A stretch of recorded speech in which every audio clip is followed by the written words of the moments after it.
Hello everyone, how are you? Welcome to a new video. Before we begin today's chapter, I invite you to subscribe to the channel if you haven't already. Also, it would help me a lot if you left a comment with your opinion, as that motivates me to keep bringing you more stories. Now then, get comfortable and I'll leave you with the fanfic. Chapter 1: Awakening Master, Toxic Revival. Uzumaki Naruto, a young blonde-haired, blue-eyed boy of 6 years old, was walking to his first day of school at the Konoha Ninja Academy. Naruto was wearing his new ninja outfit given to him by his Jiji, also known as the Sandaime Hokage, Hiruzen Sarutobi. His awesome ninja clothes, as he called them, consisted of a short-sleeved mesh undershirt, a dark burnt orange long-sleeved overshirt, black ninja pants with a kunai holster strapped to his right thigh, and dark blue ninja sandals. Along with several of the same outfit, Hiruzen had also given Naruto a belt that had several small storage pouches sewn into it to carry various ninja tools and supplies. As Naruto ran around him, Hiruzen couldn't help but smile fondly at the child's antics. And then I'm going to be the best in taijutsu and ninjutsu and weapons and all the other awesome ninja things, Jiji. Naruto exclaimed as he ran a few feet ahead of the Hokage. I'm sure you will be, Naruto. I'm sure you will be. Hiruzen chuckled as the boy had been proclaiming such things since he'd picked him up from his apartment that morning. Now you may be wondering why such a young child was living on his own at the tender age of 6. You see, on the night Naruto was born, the Kyubi no Yuko, the greatest of the Bijou, suddenly attacked Konohagakure without warning. It appeared so suddenly that no proper defense could be raised and no ways to defeat it could be found. As the ninja of Konoha raced to defend their home against the beast, the Yondaime Hokage, Namake's Minato, was welcoming his newborn son into the world. Sadly for the proud father, his wife, Uzumaki Namake's Kushina, hadn't been able to survive the birthing of her son, with the malicious chakra and unending killing intent of the Kyubi pressing down on all of Konoha. With no other alternative left, the Yondaime resorted to his only solution. He sealed the beast into his own son at the cost of his life. Mere hours after he had been born, Namake's Uzumaki Naruto had been left alone in this world. The Yondaime's final wish was for the whole of Konohagakure to view his son as the hero that kept them safe from the beast. However, human emotions often get the better of people, and this case was no exception. Once the newly reinstated Sandaime Hokage had revealed Naruto's status as the beast's living prison, the villagers, with their losses and undirected anger, chose baby Naruto as the target of their rage. So great was the villagers' outcry that the Sandaime passed a law stating that any person who spoke of Naruto's burden to anyone who did not already know would be executed for treason against Konoha. So it came to be that Naruto, the only child of the Yondaime Hokage, was raised alone and secluded by Sarutobi's most trusted maternal caregivers. The boy grew up being cared for by both retired and active kunoichi and shinobi. So it came as no small surprise to Hiruzen that the boy had wanted to join the village's military shinobi force. So the Hokage had enrolled the boy, despite some protests from the civilian representatives on the council and a small number of his own shinobi force, into the academy when Naruto had reached the age of 6. As they both walked towards the academy, the Hokage took notice of the glares of the villagers directed towards Naruto. It's been 6 years now. Even though the villagers have calmed themselves and tried to move past that horrible night, many still can't see the boy as more than the Kyubi. Hiruzen thought sadly as he looked upon the happy, smiling form of his surrogate grandson. Hey, Jiji, we're here. We're here," came Naruto's joyous exclamation. The Hokage looked up from his musings and smiled at the young blonde. "Indeed, we are, Naruto," the Sandaime replied with a grin. As the Hokage escorted Naruto to his class, he noted the looks the boy was receiving from both parents and the teachers. He mused. It looks like most of the teachers understand the boy's situation. Sadly, the parents don't seem to want their children to interact with the boy. Naruto, as happy as he was, wasn't oblivious to the glares and cold looks he was receiving from the villagers. It's always the same, he thought. They all look at me like I did something wrong to them. Naruto's thoughts were cut short when the Hokage ushered him into a classroom. Upon entering, the blonde saw various children his age sitting in several rows of seats. He noticed that several were from what his Jiji called Konoha's ninja clans, while most were civilian children who wanted to try their hand at being in the shinobi forces. Now, Naruto, said the Hokage, I want you to study hard and listen to your sensei, all right? Naruto vigorously nodded his head while replying, Sure thing, Gigi. I'll learn everything sensei teaches me, and I'll be the best ninja ever. With a smile on his face, and after playfully tussling the blonde's hair, the Hokage left Naruto to find a seat as the sensei began to quiet the class down in preparation for roll call. After finishing the roll call, the sensei introduced himself. Hello, students. My name is Irika, and this is my assistant Mizuki, said Irika as he pointed to Mizuki. We will be your sensei for the duration of your time here at the academy. Naruto instantly took to Irika's kind tone and calm composure. However, he felt something was a bit off with Mizuki. Something just didn't seem right about the man. Especially when he saw Mizuki glare at him with those cold eyes he saw the villagers give him. Note to self, thought Naruto, watch out for Mizuki-sensei. Something isn't right about him. Time skip end of the first semester. At the end of the first semester, the first-year student rankings were posted in the lobby of the academy for all to see. To Naruto's great joy, he was ranked a bit above the middle of the class. Yes, Naruto exclaimed in his mind. All that extra studying is paying off. Wait till I tell Gigi about this. With that thought in his mind, Naruto took off toward the Hokage Tower in the center of the village. As he arrived, he saw the Umbu guarding the doors. The two Umbu gave him a respectful bow as one opened the door for him. To this day, Naruto still couldn't figure out why his Gigi's masked ninja, as Naruto called them, were so kind and courteous to him, but he thanked them both anyway as he made his way into the tower. Upon arriving at the Hokage's office door, Naruto asked the secretary if he could see the old man. After the secretary checked with the Hokage through the intercom and telling him it was okay, Naruto rushed into the office, but not before the secretary told him how cute she thought he was and her giving him a few sweets to have later. Hey Gigi, Naruto yelled as he jumped in front of the Hokage's desk. You'll never guess where I was ranked on the first-year students list.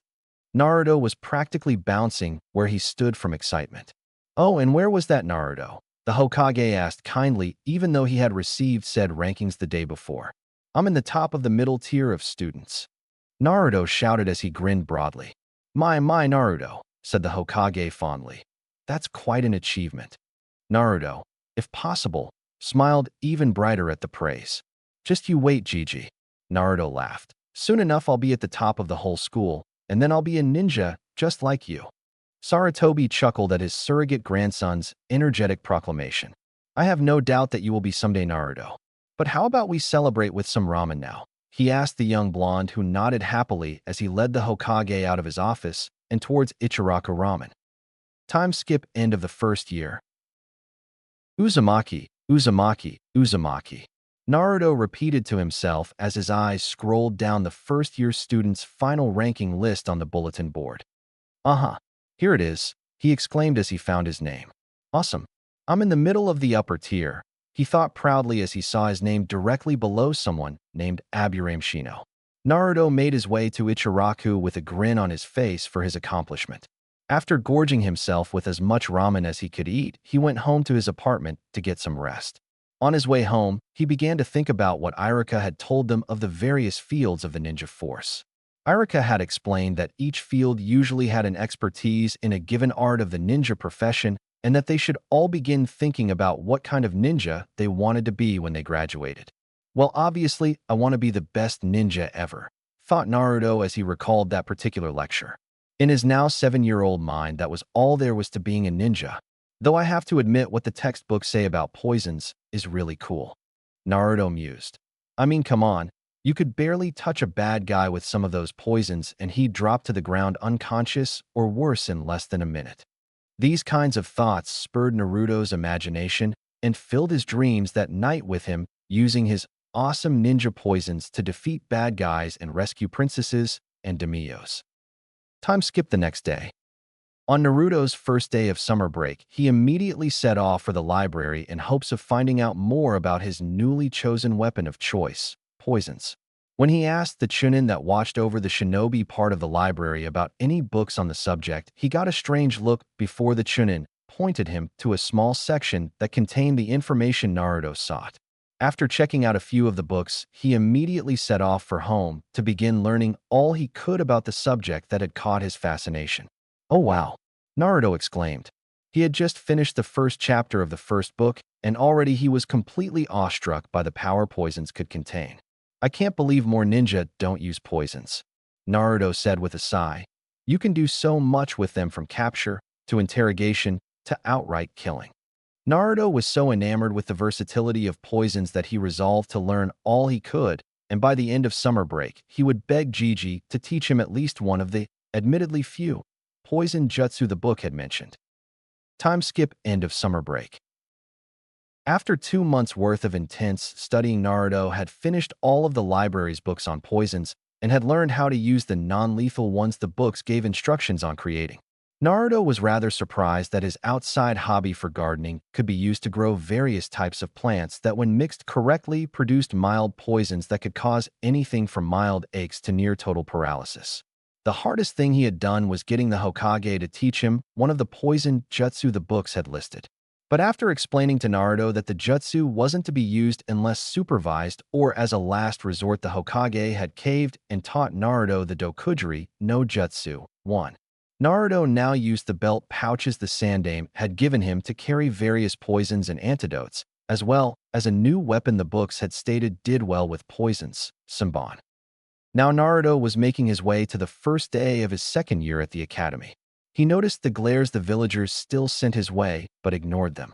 "One day they'll respect me," Naruto thought. "When I'm Hokage, they'll show me the respect they showed Gigi." After getting situated in his seat at the academy, and after roll had been called, Irika took them all outside with Mizuki following behind the students. "All right, class," Irika said in his teacher voice.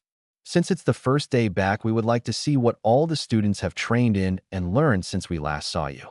Once most of the class had shown Irika and Mizuki what they had done over their summer break, Naruto was called up to show what he had done over the summer. "Actually, Irika-sensei, if you could, can you get everyone to step back a bit?" Naruto asked.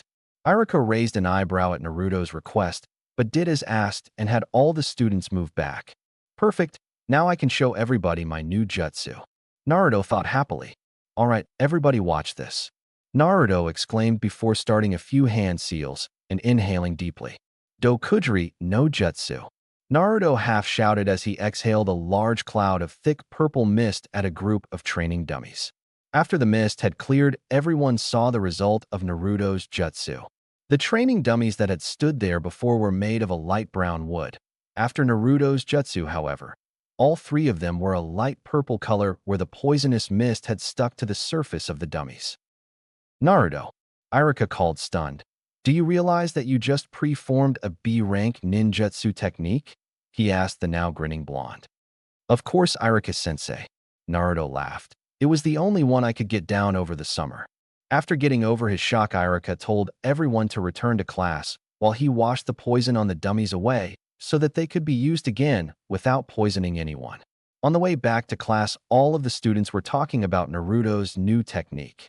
A boy Naruto knew as Inuzuka Kiba actually congratulated Naruto on knowing a badass jutsu before they were all ushered into their seats. Meanwhile, unbeknownst to Naruto, a certain shy Hyuga girl in the back row was blushing and looking admirably at him as she poked her fingers together and mumbled out a Naruto-kun before turning her attention to Irika, who had just walked back into the classroom to start their lessons for the day. Time skip end of second year. After Naruto's impressive display on the first day, many of the students and teachers had started regarding the boy as a student with amazing potential. Irika was incredibly proud that several of his students were being regarded as the best the academy had to offer. After dismissing the students for the last time this year, Irika pondered on how much they would all have improved come the beginning of next year. Naruto, however, was completely oblivious to this as he was going over various poisons and the processes used to create them in his head. The now 8-year-old boy was unknowingly becoming the most knowledgeable non-ninja poison user in all of Hai no Kuni. As it was, though, Naruto had just gotten to his apartment and quickly went to his small garden in his spare room. "All right, now what do I need for Tsuraikusa 2 poison?" Naruto asked himself as he checked his book for the ingredients while browsing through his small garden. Time skips several weeks later. Uzumaki Naruto was seen running in a full sprint towards the Hokage Tower on a normal enough summer afternoon. To anyone that knew the boy, which was a very small number of people, you could tell that he was both excited about something and incredibly confused. Upon reaching the tower, the Umbu stopped the boy at the door to ask him what was wrong. "Why are you in such a hurry, Uzumaki-san?" The Umbu on the right with the monkey mask asked. "I've got to show Gigi something," Naruto practically yelled as he continued bouncing in front of the two Umbu. "What is it you need to show Hokage-sama, Uzumaki-san? Did something happen?" questioned the other Umbu, this one with a bird mask. "Yes," Naruto shouted. "Something did happen. Look at this." With that, the boy focused his chakra into his hands, and to both Umbu members' surprise, a dark purple and green colored mist like chakra began to seep from the boy's hands. "Tori, can you handle things here while I escort Uzumaki-san to Hokage-sama?" The monkey-masked Umbu asked his partner. "I'll take care of it, Saru. Get Uzumaki-san to Hokage-sama," the bird-masked Umbu replied. After being led to the Hokage's office and being let in, the monkey-masked Umbu returned to his post while Naruto showed his new discovery to his Gigi. Once Naruto had shown what he could do, only one word escaped Sarutobi's mouth in shock: "Dokushu." 3. He breathed out. "What?" Naruto asked the Hokage in confusion. "Naruto, my boy, what you've done was thought to be impossible nowadays. The last user of the Dokushu bloodline died almost 50 years ago," the Hokage answered as he continued to stare at Naruto's chakra-covered hands. "Hey, Gigi, does this mean I have a Kekkei Genkai thing, like the ones Irika-sensei taught us about?" Naruto questioned as he let the chakra in his hands disperse. "Yes, Naruto, you do. Your Kekkei Genkai was thought to be extinct for decades now. To see it come back after all these years is truly remarkable," the Hokage said as he stood up to get a scroll off one of the shelves in his office. After finding the one he was looking for, the old Hokage returned to his desk and unrolled the scroll for Naruto to see. "Now, Naruto, your bloodline limit is called Dokushu. It allows the one who carries it to not only become immune to poisons of all types, but to also turn their very chakra and even their own body into poison," Sarutobi explained as Naruto looked at the scroll that documented his newly discovered bloodline. "You mean I can turn into a poison mist or a puddle of liquid poison?"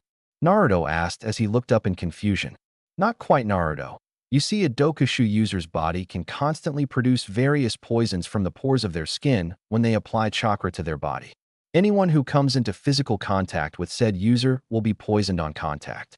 With training, the Dokushu user can control what kind of poison their body releases at any given time in battle," the Hokage explained as he handed the scroll to Naruto. "Inside that scroll is a list of the known Dokushu techniques. They are rightfully yours now, as you are the only known carrier of the bloodline," the Hokage said as he looked at the boy's shocked face. "Gigi," Naruto questioned, "does this mean I can find out who my family was?" The old Hokage sighed before speaking again. "I'm afraid not, my boy. The last Dokushu user died in the first attack on Yuzu no Kuni by Iwa and Kumo in the start of the Third Ninja War. That was almost 50 years ago now. All I can say is that you must be his descendant from either your mother or father." As Naruto left the tower and headed to his apartment for the night, he had only a single thought running through his head. "I will master my new bloodline," he thought. "I'll make all of my ancestors proud that I'm carrying on their Kekkei Genkai," he mentally shouted as he headed off to bed. Time skip academy graduation. Uzumaki Naruto was sitting in his usual seat in class as he waited to take the Genin exam. Since the discovery of his bloodline, he had worked even harder in the academy and had climbed all the way up into the top 10 students of his year. The teachers called him a gifted, hard-working student and told other students to try and emulate his school behavior. Only a few students didn't look up to Naruto as an example of a good future shinobi. One such person was Uchiha Sasuke. After his brother Itachi had committed the genocide of the Uchiha clan, he had become antisocial and looked down on others as weak and as dead weight in his goal to become stronger and take revenge on his brother. This, however, didn't affect any of Sasuke's numerous fangirls from fawning all over him constantly. Two of the worst about it were Haruno Sakura and Yamanaka Ino. Naruto had long since realized that both had the potential to be good kunoichi if they'd stop hanging all over Sasuke and actually trained. But it wasn't his problem. If they wanted to waste time begging Sasuke for dates, let them. He wouldn't be surprised when they came back traumatized from a mission. Uzumaki Naruto. Iruka called out as he held the door to the testing room open. Well, time to pass. Naruto mumbled as he made his way down the stairs. As he passed Sasuke, he heard the boy whisper, "Try not to fail, dope." Naruto knew Sasuke felt threatened by Naruto's ranking in the class being so close to his own, and that Sasuke took every chance he could to belittle Naruto for it. "Careful, Uchiha," Naruto whispered back. "It'd be a shame if I had to send you to the hospital for massive poison damage to your organs." With that said, Naruto walked into the next room to begin his test, while Sasuke brooded in his seat at Naruto's remark. "All right, Naruto, we'll need you to perform the Henge no Jutsu 4, the Kawarami no Jutsu 5, and the Bunshin no Jutsu 6 in order to pass and graduate this year," Iruka said kindly as he got ready to mark Naruto's scores. "No problem, Iruka-sensei," replied Naruto as he quickly substituted himself with one of the empty chairs in the room. "Very good, Naruto," Iruka praised as he gave Naruto a passing grade on the jutsu. Shortly after Naruto transformed into the Sandame, much to said old man's enjoyment as he watched the boy's test through his viewing orb. "Perfect, Naruto," Iruka remarked as he marked another passing grade on the boy's test. Naruto then did 7 hand seals and shouted, "Doka Bunshin no Jutsu 7. In a puff of white smoke there stood 11 Narutos, including the original. Very, very good, Naruto. I take it these are some of your bloodline clones, right?" Iruka asked as he observed the movements of the clones. "Got it in one, sensei," Naruto replied as he dismissed his clones, causing them to disperse into thick clouds of purple ninja smoke. "Congratulations, Naruto, you more than qualify to graduate," Iruka said as he tossed Naruto a black, clothed headband with the standard metal plate with the Konoha insignia on it. "Thank you very much, Iruka-sensei," Naruto replied as he caught the headband and tied it securely to his forehead. Walking back into the room wearing his new headband, Naruto smirked at Sasuke's brooding face before going back to his seat. "Awesome, Naruto," Kiba said as he slapped Naruto on the back. "You passed." Naruto smiled back at Kiba before replying. Was there any doubt? In the back sat Hyuga Hinata, and as she stared at Naruto with a heavy blush on her face, she thought, "I'm so happy Naruto-kun passed." Meanwhile, Naruto was looking forward to Iruka, who had just re-entered the classroom. "Congratulations to all of you who passed the exams," Iruka said as he looked at all the students. "Now you will all need to report back here tomorrow for team placements." Iruka called out to the class before dismissing them for the day. After the last student had left, Iruka used Shunshin no Jutsu to get to the Hokage's office so he could deliver the list of students who passed to the Sandame, so that the Hokage could group them into 3-man teams. After leaving the academy for the day and heading home to check on his little garden of plants, Naruto was just staring out of his window thinking about whose team he could be placed on tomorrow. "As long as I'm not with that arrogant bastard Sasuke, I guess I could learn to work with just about anyone," Naruto mused as he continued staring out of his window. Suddenly, Naruto noticed a suspicious figure jumping from roof to roof with a large scroll strapped to their back. "Well, that doesn't seem normal," Naruto thought before grabbing his gear and trying to stealthily follow the figure. After several minutes, the figure dropped down into a clearing in the woods. Naruto carefully looked on from behind a tree as the figure removes their mask, revealing themselves as Mizuki.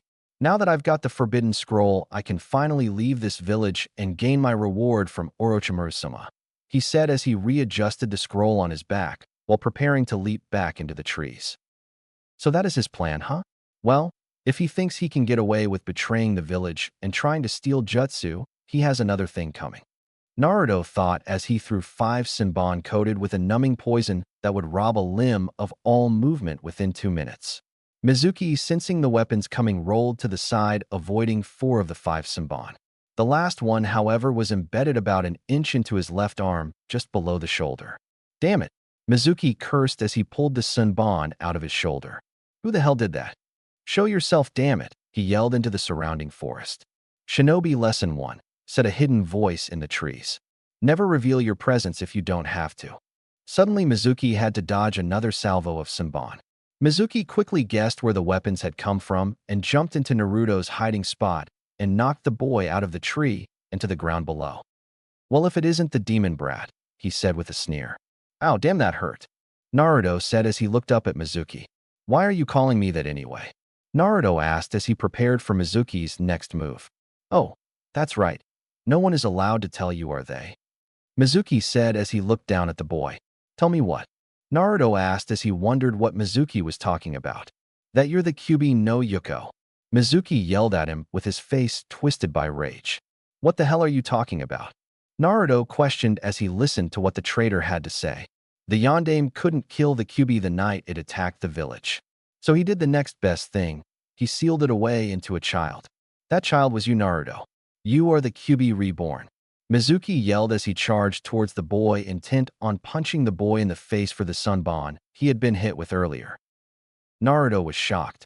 He had the Kyuubi inside him? Was it true? Why hadn't he been told? Was he really a demon like some of the villagers had claimed? Before he could think anymore, Mizuki's fist impacted his left cheek, and he was sent sprawling to the forest floor. How was that demon boy? Mizuki asked as he smiled maliciously at the boy lying on the ground. I'd say that was the second mistake you've made in this fight, Mizuki. Naruto replied as he picked himself up off the ground. What are you babbling about, demon?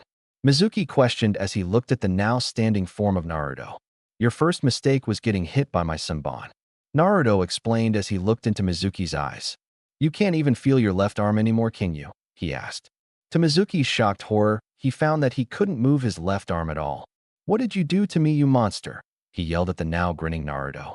Oh, just a dose of a certain poison that I coated my sunbon with, he said as he stood there with a grin on his face.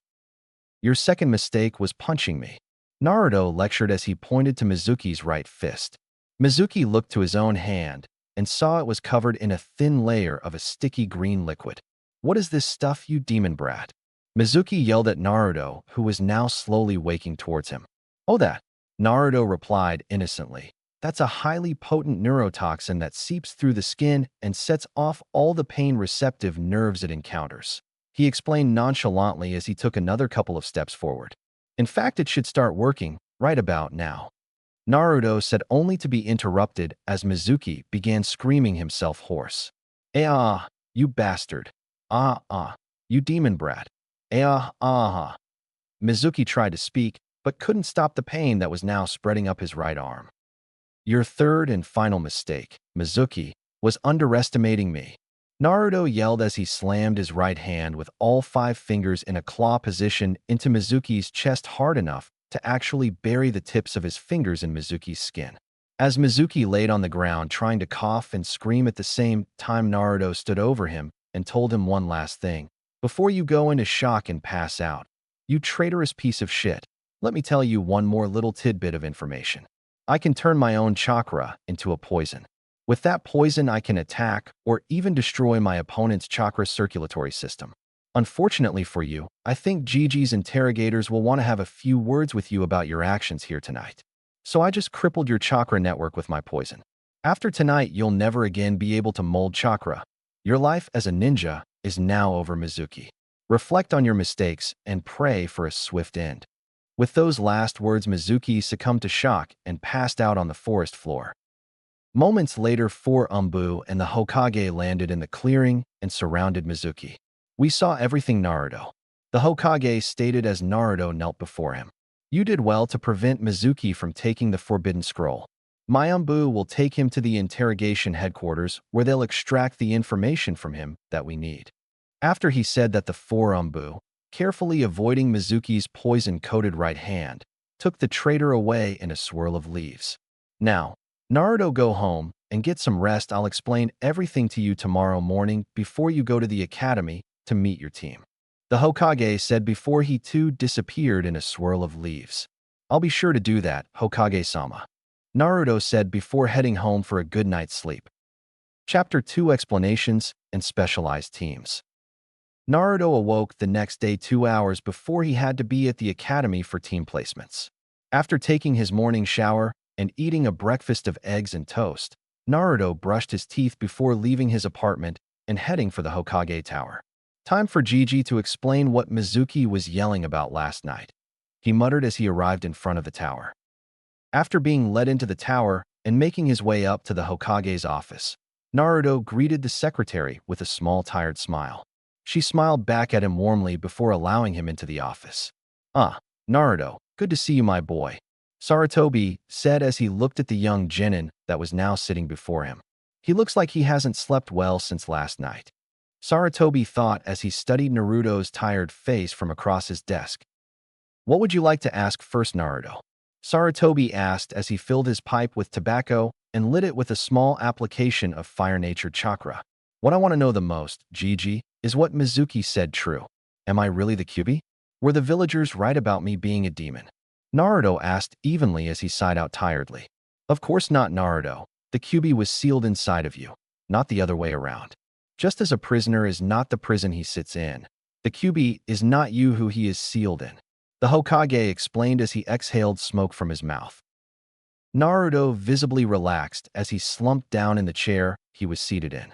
"Thank goodness," he sighed as he smiled at the Hokage with his tired features. "Don't let what he said bother you, Naruto.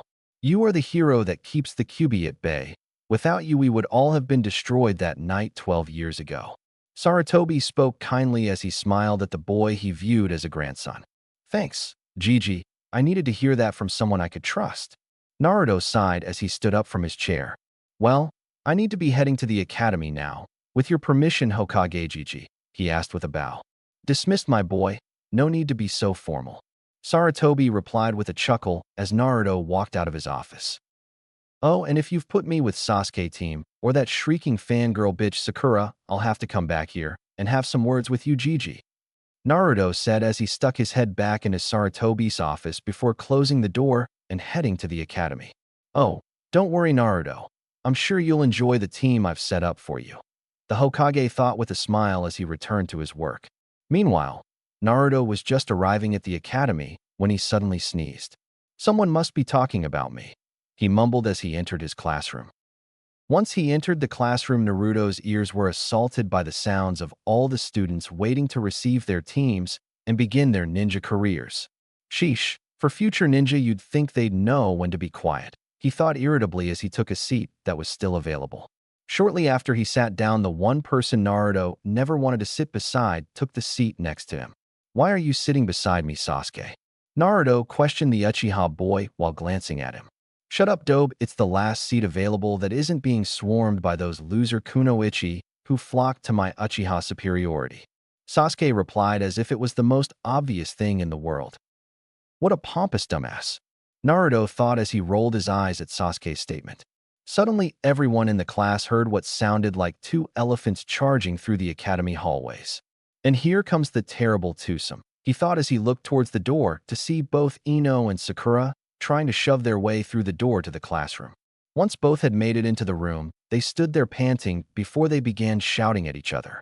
"I won forehead," Ino yelled at Sakura, who responded with, "No way, Ino pig. My foot crossed the door first." Shortly after, they both noticed the object of their affections was already seated and both rushed to greet him. "Good morning, Sasuke-kun," they both chorused as they smiled at the raven-haired boy. "HN," was the only reply they got from said boy as he didn't even turn to look at them. "Naruto Baka," screeched Sakura. "Move out of that seat so I can sit next to Sasuke-kun." Naruto simply looked at her with a bored expression before replying. "What are you going to do about tea if I don't, Haruno?" he questioned her before his gaze turned steely and he began to stare the girl down. I'll, I'll beat you out of it," she stuttered out as she raised her shaking fist. "Oh really?" Naruto replied with a raised eyebrow. "Why don't you try it then? Try it and see where you end up." Sakura hesitated for a second before sending her fist at Naruto's head. Before she knew what was happening, Sakura found herself slammed onto the floor and staring up at the ceiling. Naruto hadn't even moved from his chair and was currently holding Sakura by the wrist of the arm she tried to hit him with.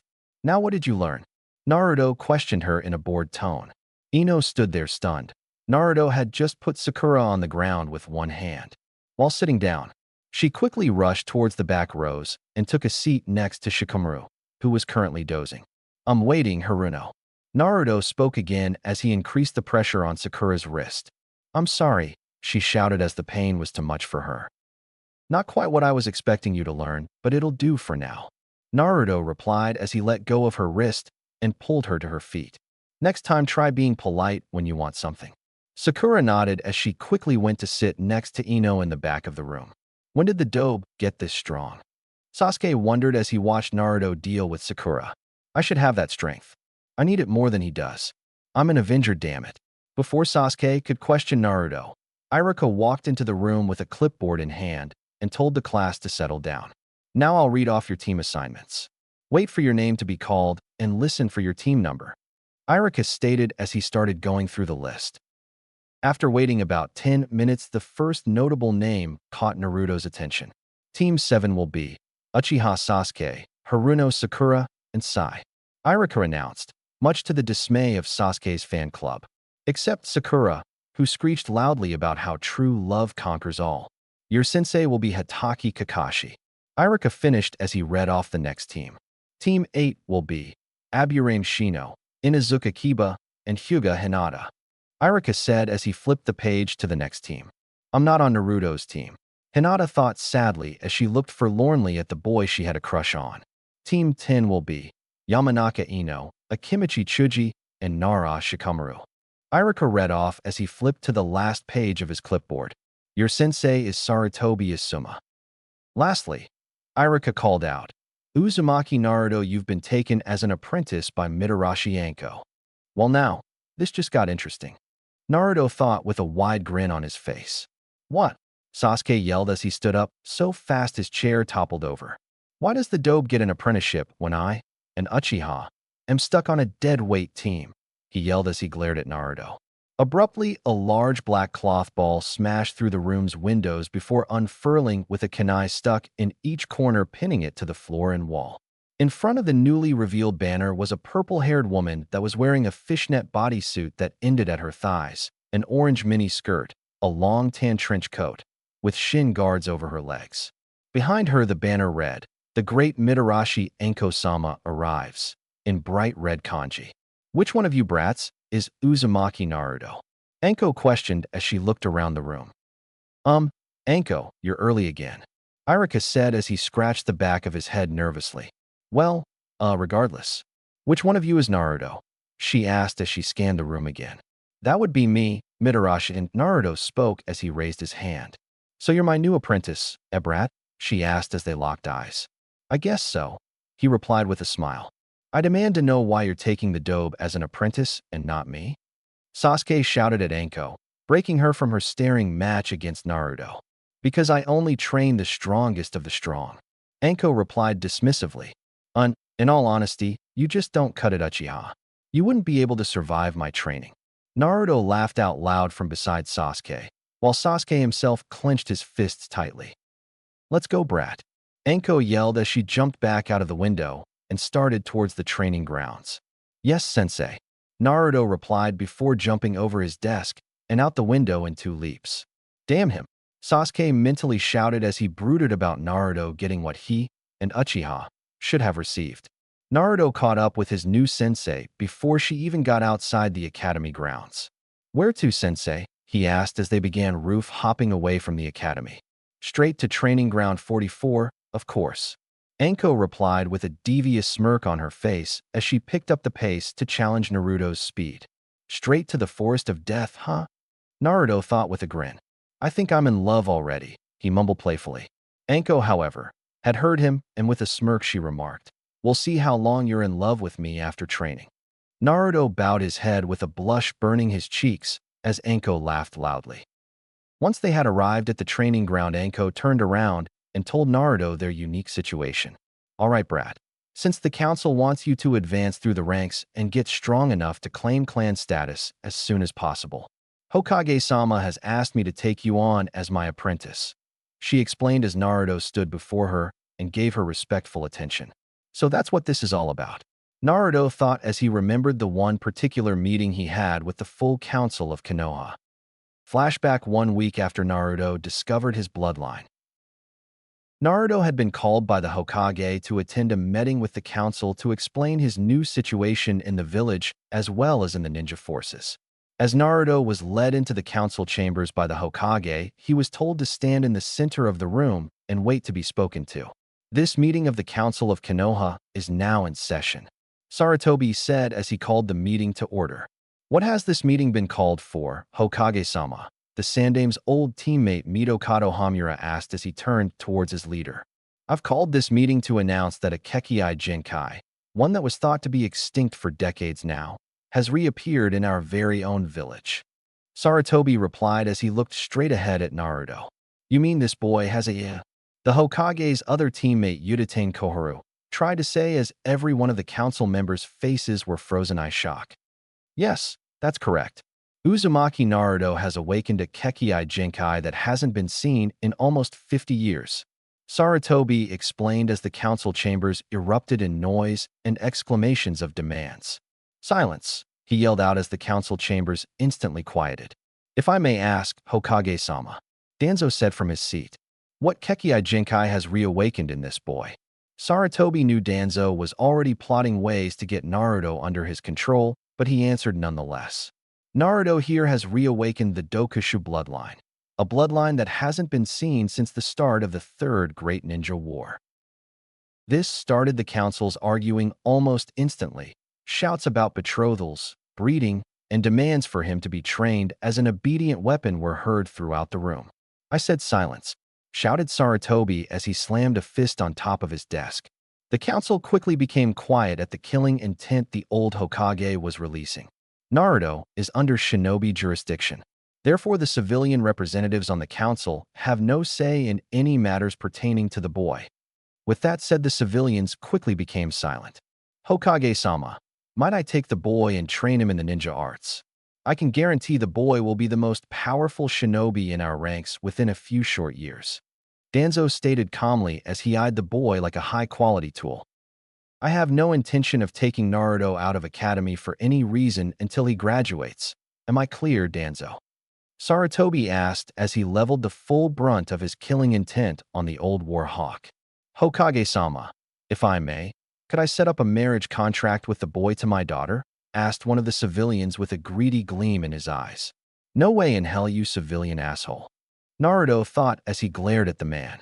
While it is true that Naruto does qualify for the bloodline clan restoration laws, Sarutobi stated, he will be allowed to choose the woman or women he settles down with to start his family in the future. Naruto smirked at the civilians as they all gained sour looks on their faces. Then Uzumaki-san must be allowed to claim clan head status as soon as possible, Koharu proclaimed as she looked at the other shinobi clan heads. Unfortunately for Uzumaki-san, he must have a bloodline along with a rank of chunin or higher, not to mention at least one heir or a woman carrying his child, to start the clan he will be head of, stated Hyuga Hayashi as he read a copy of Konoha's clan laws from a scroll in front of him. I'm sure Naruto will make chunin shortly after he graduates the academy. However, how long until he has an heir is up to him. Sarutobi remarked as he motioned Naruto to speak. I'll make chunin as soon as I can after graduation, Hokage-sama. Naruto spoke. However, I'd like to be at least 13 or 14 before I even consider having a child. I'm only 8. I can't be a dad yet, he said as he gained the cute, confused expression of a child his age. End flashback. After that day, Naruto had worked harder than ever towards mastering his bloodline. By the time graduation had rolled around, Naruto had gotten his bloodline to the point of near mastery. He could instinctively activate his Dokusuken, 1, at any moment that he sensed a hostile motion towards himself. Not to mention that he could control what type of poison he produced at the same moment. He had also pushed the boundaries of his bloodline into several new techniques that he had created from theories inside the scroll the Sandame had given him the day he discovered his Kekkei Genkai. All right, brat. Anko called to her new apprentice. I need to test you to see where you stand in the ninja arts. Naruto smiled at her before replying. All right, and how do you plan to test me, sensei? Anko smirked evilly. The best way, of course. By sparring until you drop. With that, she charged at Naruto with a kunai in each hand. Naruto smirked at her before meeting her charge with 2 kunai of his own. Anko made the first swipe with her left kunai before stabbing with her right. Naruto dodged the left swipe and blocked the stab with his own kunai before bringing his own down on Anko's head. She quickly kicked him away and threw both of her kunai at him as she jumped back before launching 4 snakes from her right sleeve. Naruto knocked both kunai away and jumped away from the snakes. To his surprise, the four snakes changed course and followed him towards the other side of the clearing. That's surprising. Naruto thought before using both kunai to decapitate all four snakes, causing them to disappear in poofs of smoke. Brats, not bad. Anko mused before speeding through hand seals and sending a Katon Gakakyu, 2, at Naruto's location. He looked at the incoming fireball before smirking. Doesn't hold back at all. I like that. He thought before speeding through his own hand seals. Suetun Tepidama. 3. Naruto exclaimed before sending a ball of water of equal size towards the fireball. The two opposing attacks slammed into each other in a large splash of water and steam. So you know how to use more than your bloodline, huh, brat? Anko questioned as she put a little distance between herself and the dispersing cloud of steam. Of course, sensei. I'm not so arrogant as to think that my bloodline is invincible like most other bloodline clans. Naruto replied before taking up a taijutsu stance and waiting for Anko's next move. I'm starting to like you already, brat. Anko yelled as she disappeared from Naruto's line of sight for an instant before reappearing behind him with a back fist aimed at his left temple. To her shock, Naruto's forearm blocked her attack, while his right elbow came around as he spun and nicked her side before she managed to jump away. You're good, brat, I'll give you that. But how about you show me what you can really do? Anko questioned with a smirk. All right, sensei. But remember, you asked for it. With that, Naruto shed his burnt orange overshirt, leaving him in just his mesh undershirt and ninja pants. He took a deep breath, and when he exhaled, a dark purple mist came from his mouth. Before long, a dark greenish-purple chakra coated his exposed arms, back and chest, with a purple and green mist rising off said areas and lingering around the boy. Impressive, Anko thought as she watched his display. This makes taijutsu all but suicidal. With that thought, Anko sped through another set of hand seals before sending a Suetun Mizurappa, 4, at the boy to test his bloodline's defensive capabilities. Naruto quickly sidestepped the high-pressured blast of water before making a punching motion towards Anko on the other side of the clearing. Anko was slightly surprised when a column of greenish smoke came flying at her at the same speed as a punch. She quickly jumped up to the tree branch above herself before looking down at the area she stood in previously. The ground where she once stood was covered in dead grass, and the air around it was filled with the lingering remains of the poisonous smoke the blonde had sent at her. You like it, sensei? Naruto questioned from his position in the clearing. I call it Dokakamori no Jutsu. 5. Naruto explained as he prepared another punch. It lets me launch poison attacks at my opponent from a distance. Anko quickly masked her shock before replying. Not bad, brat. Try this on for size. With that remark, she again disappeared from his sight. Next thing he realized, several kunai and shuriken were heading at him from various directions. Naruto quickly dodged the projectiles before he spun around and launched another punch at Anko, who was rushing up behind him with a kunai out to stab him from behind. The same green smoke launched from his fist and impacted the woman, sending her tumbling back into the ground. To Naruto's slight surprise, the Anko he hit dissolved into mud, while another Anko appeared on top of a tree branch several feet to his right. Tsuchi Bunshin 6, huh? Naruto questioned as he looked at her. Anko said nothing as several more Anko clones emerged from the surrounding woods. So using clones that can't be poisoned to counteract my bloodline.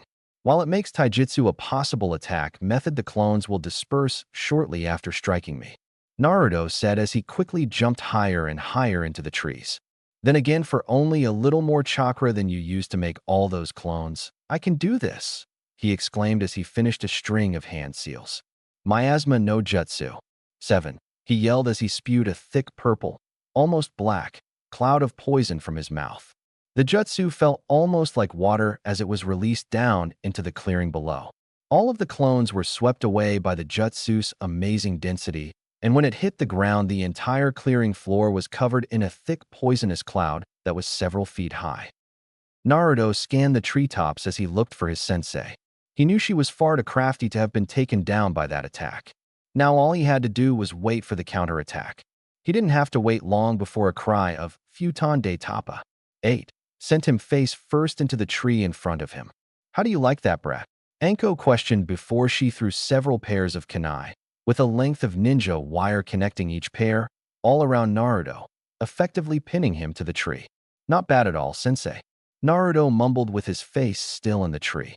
But I've still got a jutsu for situations when I can't move to defend myself.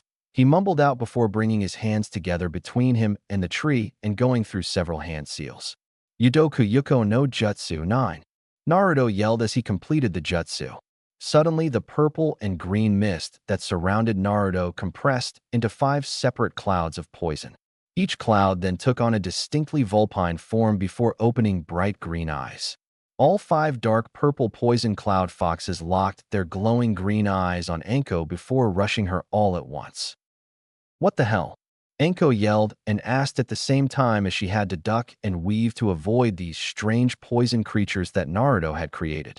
One of the foxes dove down from above Anko as she jumped to avoid another that tried to take a bite out of her side. She saw it coming and sidestepped the fox and watched it fall into the miasma that was still coating the forest floor below. Before she could wonder if that had taken it out, 2 other foxes tried to catch her in a pincer maneuver. She jumped over both of them before grabbing the branch above herself and swinging up onto it. Damn, she thought with a grimace. These things are fast and agile as hell. Not to mention, I can't touch them without getting poisoned. Anko quickly moved to avoid a fox trying to get the jump on her and landed several feet behind where she had just stood. All right, she thought excitedly as she saw all 4 foxes directly in front of her. Now I'll just torch all the bastards and be done with them. She quickly started hand seals for a Katon Jutsu before she felt a searing pain in her right leg. Shit, that fucking hurts. Anko yelled as she looked down to find the fox that had fallen into the miasma biting into her leg. Damn it, she thought as she kicked the fox back towards its companions. I should have known poison wouldn't destroy these things. They're made of poison. When the one she kicked landed in front of its compatriots, the other 4 that were moving to attack stopped in their tracks. Katon Karyu Enden 10. Anko shouted as she unleashed a massive fire dragon at the foxes who, taken by surprise, were instantly torched and incinerated by the flames. Take that, you bastards, she panted out as she felt the poison beginning to take effect. My vision's getting blurry, she thought as she felt her strength leaving her. She jumped to the branch Naruto was pinned on and held a kunai to his throat. I win, you little brat. Anko panted as she cut the wires holding him while she collapsed to the branch they were standing on. Don't worry, Anko-sensei. I'll remove the toxins from you. You'll be awake and feeling better in a couple minutes. Naruto stated as he began drawing the poison out of her body with a green and purple chakra-covered hand. After having removed the toxins from Anko's body, Naruto couldn't help but stare at her sleeping form. Man, being on missions with her is going to be awkward with how she dresses, he thought with a blush as he couldn't keep his eyes from roaming her body at least once. Still, I don't think I could ask for a better sensei. Hopefully when she wakes up, I'll know where she plans to start my training, he thought as he kept watch over her as she rested from their intense spar. Several minutes later, Anko groaned before opening her eyes. What the hell happened? She asked before mumbling. Oh right, I got bitten by one of the brat's foxes. Looking up, she saw the smiling face of said brat before he spoke. Did you sleep well, Anko-sensei? Naruto asked as he helped her sit up. I'll be fine, brat. I have to say you've got some rather impressive skills for a genin, she commented before standing up and popping her back.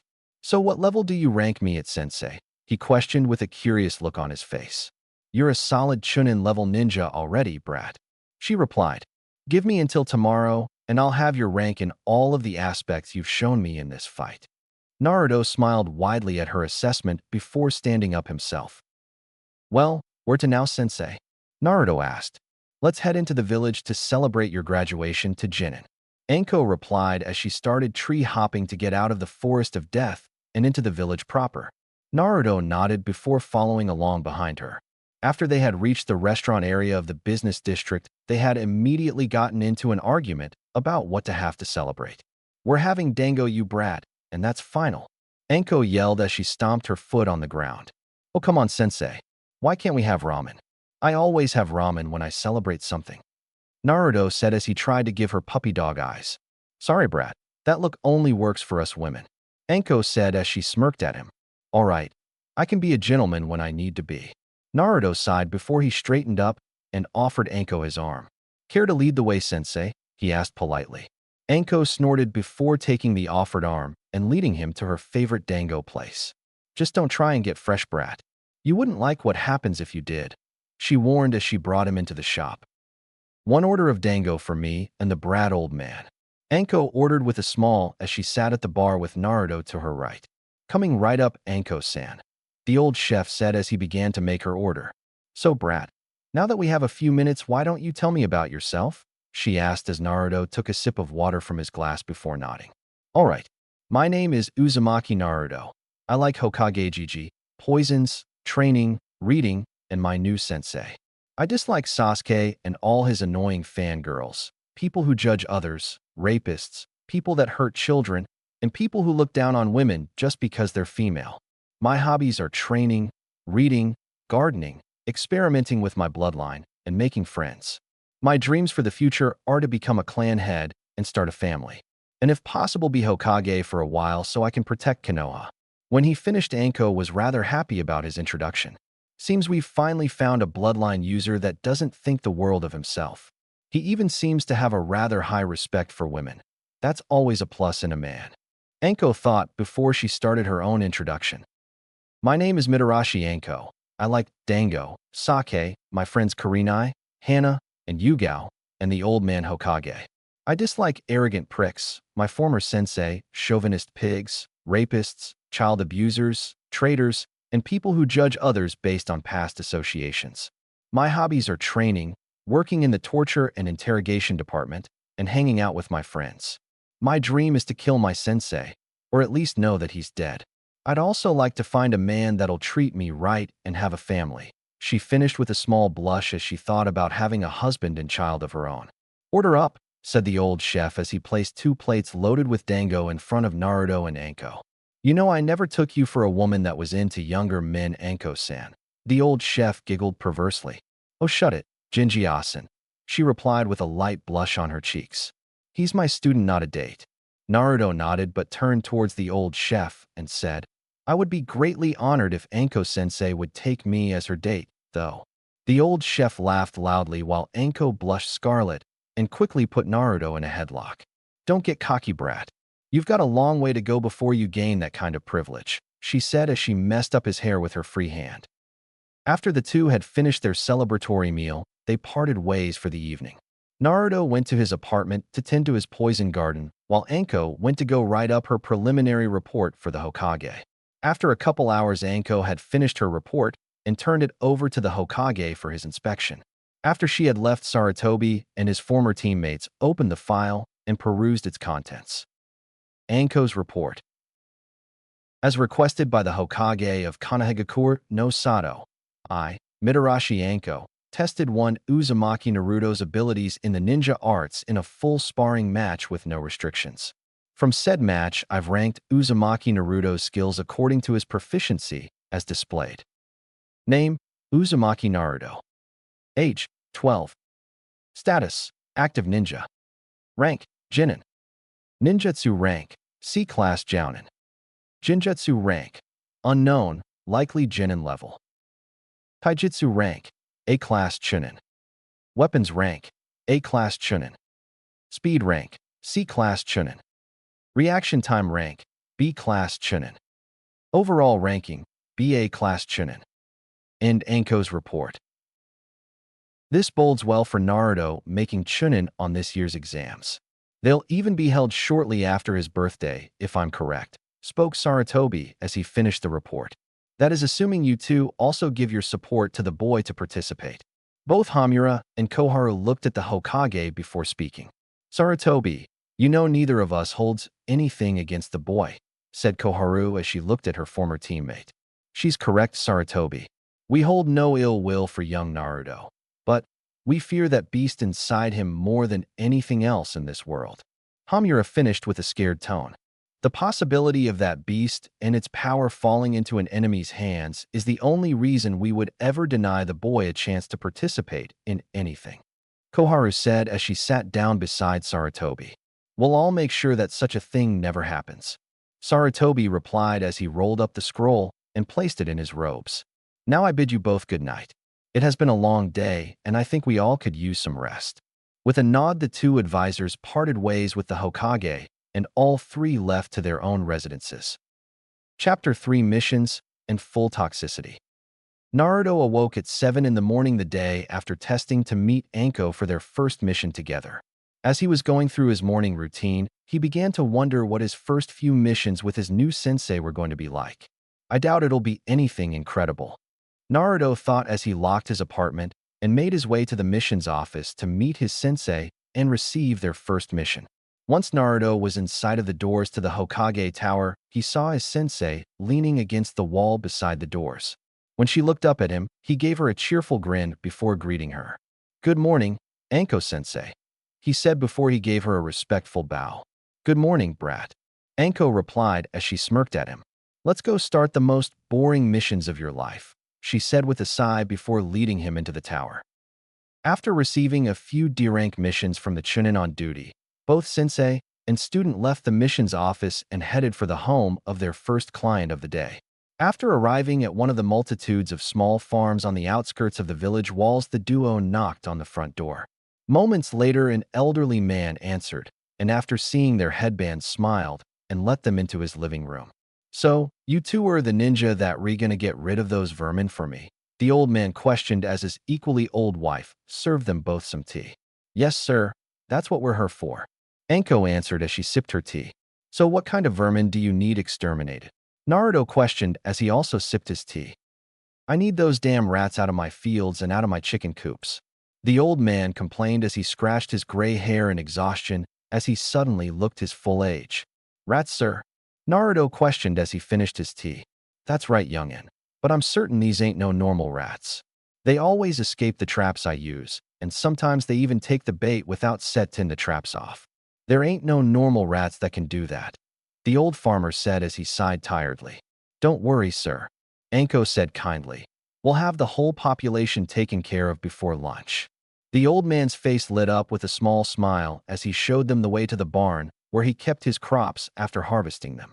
"This is where the monsters do the most damage," he said as he showed them all of the debated traps. "Well, I'll leave you youngins to it. Let me know when those monsters are all gone," the old man said before he went back to his house to await the results. "All right, brat. Since this is our first mission, I'll be helping you," Anko said as she pulled out a kunai. "When you see a rat, you do this." With that, she threw her kunai and impaled a dark gray rat through the head. "Seems simple enough," Naruto replied before taking out several of his poisoned senbon and letting them loose into 6 other rats that had come out from behind one of the many farming tools lining the walls of the barn. Within a second, all 6 rats were completely still and quite obviously dead. They both kept at it for about an hour before deeming the barn cleared out. After moving to the large chicken coop, the two began the process of removing the infestation of rats. About half an hour after the two began, something strange happened with one of the rats Naruto targeted with his senbon. To both Naruto and Anko's shock, the rat not only stood on its hind legs, it also rapidly moved its head out of the path of the senbon and looked at them with an affronted look on its small face. "What was that for?" the small rodent questioned the two ninja as it sniffed at them from the wall it stood in front of. "Anko-sensei," Naruto said. "Yeah, brat," Anko questioned. "Did that rat just speak to us?" he asked. Yes, it did," she replied as she put her kunai away. "I believe we may have just stumbled upon the root of our client's problem," she said as she knelt down and looked at the rat. "You're a summoned animal, aren't you?" When she said that, Naruto's eyes widened and he began to walk over to the rat cautiously. "Do you have a human summoner?" Anko asked as she let the rat sniff her hand. "Nope. Can't say I do, Snake Lady," the rat replied as he sat back down and scratched his side with his back leg. "Snake Lady?" Naruto asked the rat with a pointed look. "Yeah. She smells like the snake summons," the rat answered as he began sniffing Naruto. "Why are you here if you weren't summoned?" Anko questioned as she watched the rat climb up Naruto's arm while continually sniffing the boy. "Looking for some good food, of course," the rat replied as he sat in Naruto's hair and looked at Anko lazily. "How long have you been here?" Naruto asked as he tried to look up at the rat on his head. "Just a few weeks," the rat sighed as it rolled around in Naruto's soft blonde hair. "Are all these other rats summons?" Anko asked as the rat snuggled deeper into Naruto's hair. "Nah, they're regular, everyday dumbass rats," the rat replied as it curled up for a nap on Naruto's head. "So you're the only summon here? You're the rat that's been debating all the traps?" Naruto questioned the lazily dozing rat. Yeah, I guess that'd be me. The rat replied tiredly. Now will you let me sleep? The rat asked as it went back to dozing on Naruto's head. Yeah, sure, have a nice nap, big guy. Naruto replied kindly as he stood up. All right, brat. I'm sure you could finish this up real quick with a little poison. Anko said as she stepped outside the coop and waited for Naruto's all clear. Shortly after departing, clouds of poison started drifting out of the open door and all the small windows. A few minutes later, Naruto came out with a burlap sack of dead rats. That should be all of them, Anko-sensei. He replied as they headed back to the client's house. After dropping off the sack of dead rats and telling the old farmer that the rat population had been decimated, they got their mission scroll signed by the client and headed off to their next D rank. Their next mission turned out to be the infamous Retrieve Tora mission. After tracking the cat into the forest, Naruto released a poisoned Senbon into its back leg and let it run off. Once they had tracked it down again, the cat was already fast asleep and unable to put up a fight. When Anko and Naruto returned the sleeping cat to its owner and getting the mission signed off on as complete, they went to complete their final task for the day. The last mission of the day was walking the Inuzuka dogs. Once the two had arrived, the clan head, Inuzuka Tsum, led them to the kennels where her daughter, Inuzuka Hana, was waiting with the dogs on leashes. Just walk them around the park down the street and bring him back. That'll be enough exercise for today. Tsum told them as Hana gave the leashes to Naruto. Of course, Inuzuka-sama. I'll take good care of them, Inuzuka-heim. Naruto said to Tsum and Hana respectively.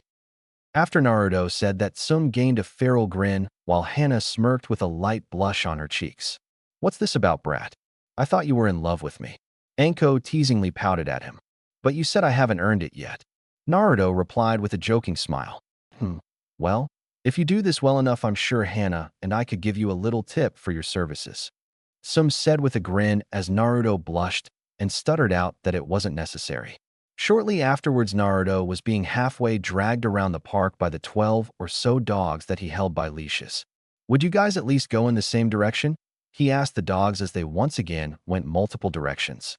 After finally getting the dogs around the park and back to the Inuzuka compound, Hana put the dogs into their kennels while Naruto sat on the back porch of Tsum's house gulping down a bottle of water. Well, looks like you did pretty well, Naruto, Tsum said as she came up to him from the kennels. The dogs looked quite happy with their walk. Hana added as she quickly gave him a small kiss on the cheek before retreating into the house. Naruto was blushing up a storm and trying to talk before Tsum burst out laughing at the embarrassed teenage boy. After Naruto calmed down, he stood before Tsum and asked her to sign the mission scroll. Once she signed it, and Naruto put it into his pouch for later delivery, Tsum quickly grasped his jaw and brought his lips to hers in an intense kiss that left Naruto stunned. Naruto's jaw dropped as his mind stalled as he tried to process what was happening. When Naruto's mouth opened, Tsum took her chance and pushed her tongue into his mouth while grabbing his right hand and placing it on her firm ass.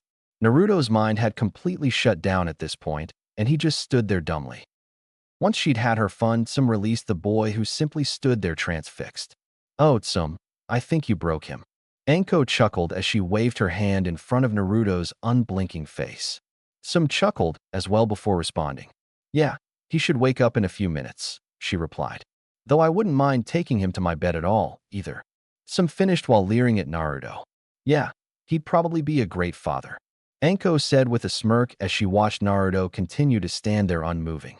I bet the pups he'd father would be incredibly strong as well. Makes me want him all the more.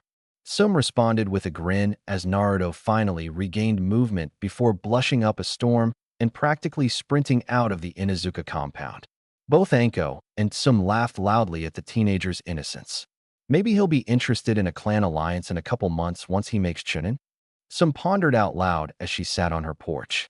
I'll ask him for you, Anko responded before leaving the compound with a wave and a smile. When Anko caught up to Naruto, he was still blushing and trying to calm down. What's wrong, brat? Not used to the wiles of women? Anko questioned with a laugh as she walked beside him. No, I'm not. He stuttered out as they walked towards the Hokage tower. What did I miss? Questioned the summoned rat as he poked his head out of Naruto's blonde locks. You're still there? Naruto questioned as he tried to look up at the rat. How did you stay up there this whole time? He asked as the rat stretched out before sitting on top of his head. I wrapped myself in your hair. Makes a great blanket, by the way. The rat explained as he scratched his ear. So what are you still doing here? Anko questioned as she eyed the summon. Well, since Poison Man here was kind enough to let me nap in his hair, I thought I'd put in a good word for him with the boss. The summon rat answered with a shrug. You mean you want to ask your boss to allow me to summon your kind? Naruto questioned in shock, while Anko's eyes widened as well. Yep, the rat replied before he disappeared in a puff of smoke. Damn, brat. You might just be getting a summoning contract before you're even out of the academy for more than a month. Anko said as she continued on towards the Hokage Tower. Time skipped 1 month later. After a month of D-rank missions, Anko finally snapped. Damn it, old man. Give us at least a C rank. I'm tired of these boring-ass chores. After her outburst, she blushed and recomposed herself. I mean, I believe my apprentice is more than ready for more difficult missions, she said as she bowed to the aged leader. Naruto was simply nodding his head in agreement with his sensei. Very well, Anko. I'll trust your judgment on this matter. Sarutobi replied as he pulled a scroll out of the C-rank stack and gave it to her.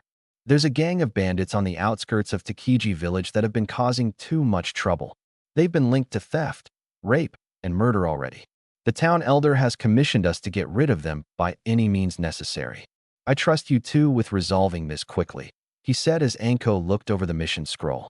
Yes, sir, Hokage-sama. Both Anko and Naruto replied with a bow as they left the mission office to prepare for their mission. Once the two met up at the gates of the village, Anko checked Naruto's gear. After deeming it acceptable for a few day-long C rank, they took off into the forest and began tree hopping. After tree hopping for several hours, the duo came to a stop in a small clearing far from the main pathways. All right, brat. We'll make camp here for the night and arrive in the village tomorrow morning, Anko said as she started setting up a tent for the night. I'll get the firewood for tonight, Anko-sensei, Naruto said before he went into the forest to collect what they'd need. After bringing back an armload of firewood as well as 2 rabbits he had killed with a well-placed kunai each, Naruto and Anko set about cooking their own rabbit over the newly made fire. After dinner, Naruto noticed that Anko hadn't set up the tent he'd brought and asked her about it. I'm not going to hold your hand through this mission, brat. Either set up your own tent or sleep in mine, she responded before going into her tent for the night. Afterwards, Naruto simply set up his own tent before going to bed for the night. Damn, Anko thought with slight disappointment. I was kinda hoping he'd take me up on my offer. With that final thought, she drifted off to sleep for the night. The next morning, after a short breakfast of pre-made food, the two headed towards Kekkei at top speed. When they arrived, the two could tell the village had been harassed several times by the bandits they had come to eliminate. After being shown to the village elder and explaining that they were the team sent to rid them of their bandit problem, the elder directed them to the last known camp of the bandits and begged them to get rid of them before their village was attacked again. Anko and Naruto had no trouble tracking the bandits to the camp as the bandits obviously didn't bother covering their tracks.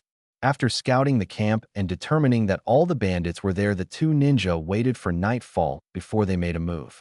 All right, brat, show me some of that poison work of yours, Anko told Naruto. He nodded before going through hand seals and whispering, In Bijiburu Dakuso no Jutsu. 1. With that, Naruto inhaled deeply before breathing out a colorless, odorless toxin into the camp. Once he used the jutsu, he told Anko to wait 5 minutes before he'd go down into the camp and make sure everyone was dead. After the 5 minutes had passed, Naruto ventured down into the camp and began checking pulses. Once he'd checked the last pulse of the last bandit, he exited the tent before making his way back to let Anko know she could torch the camp and they could complete their mission.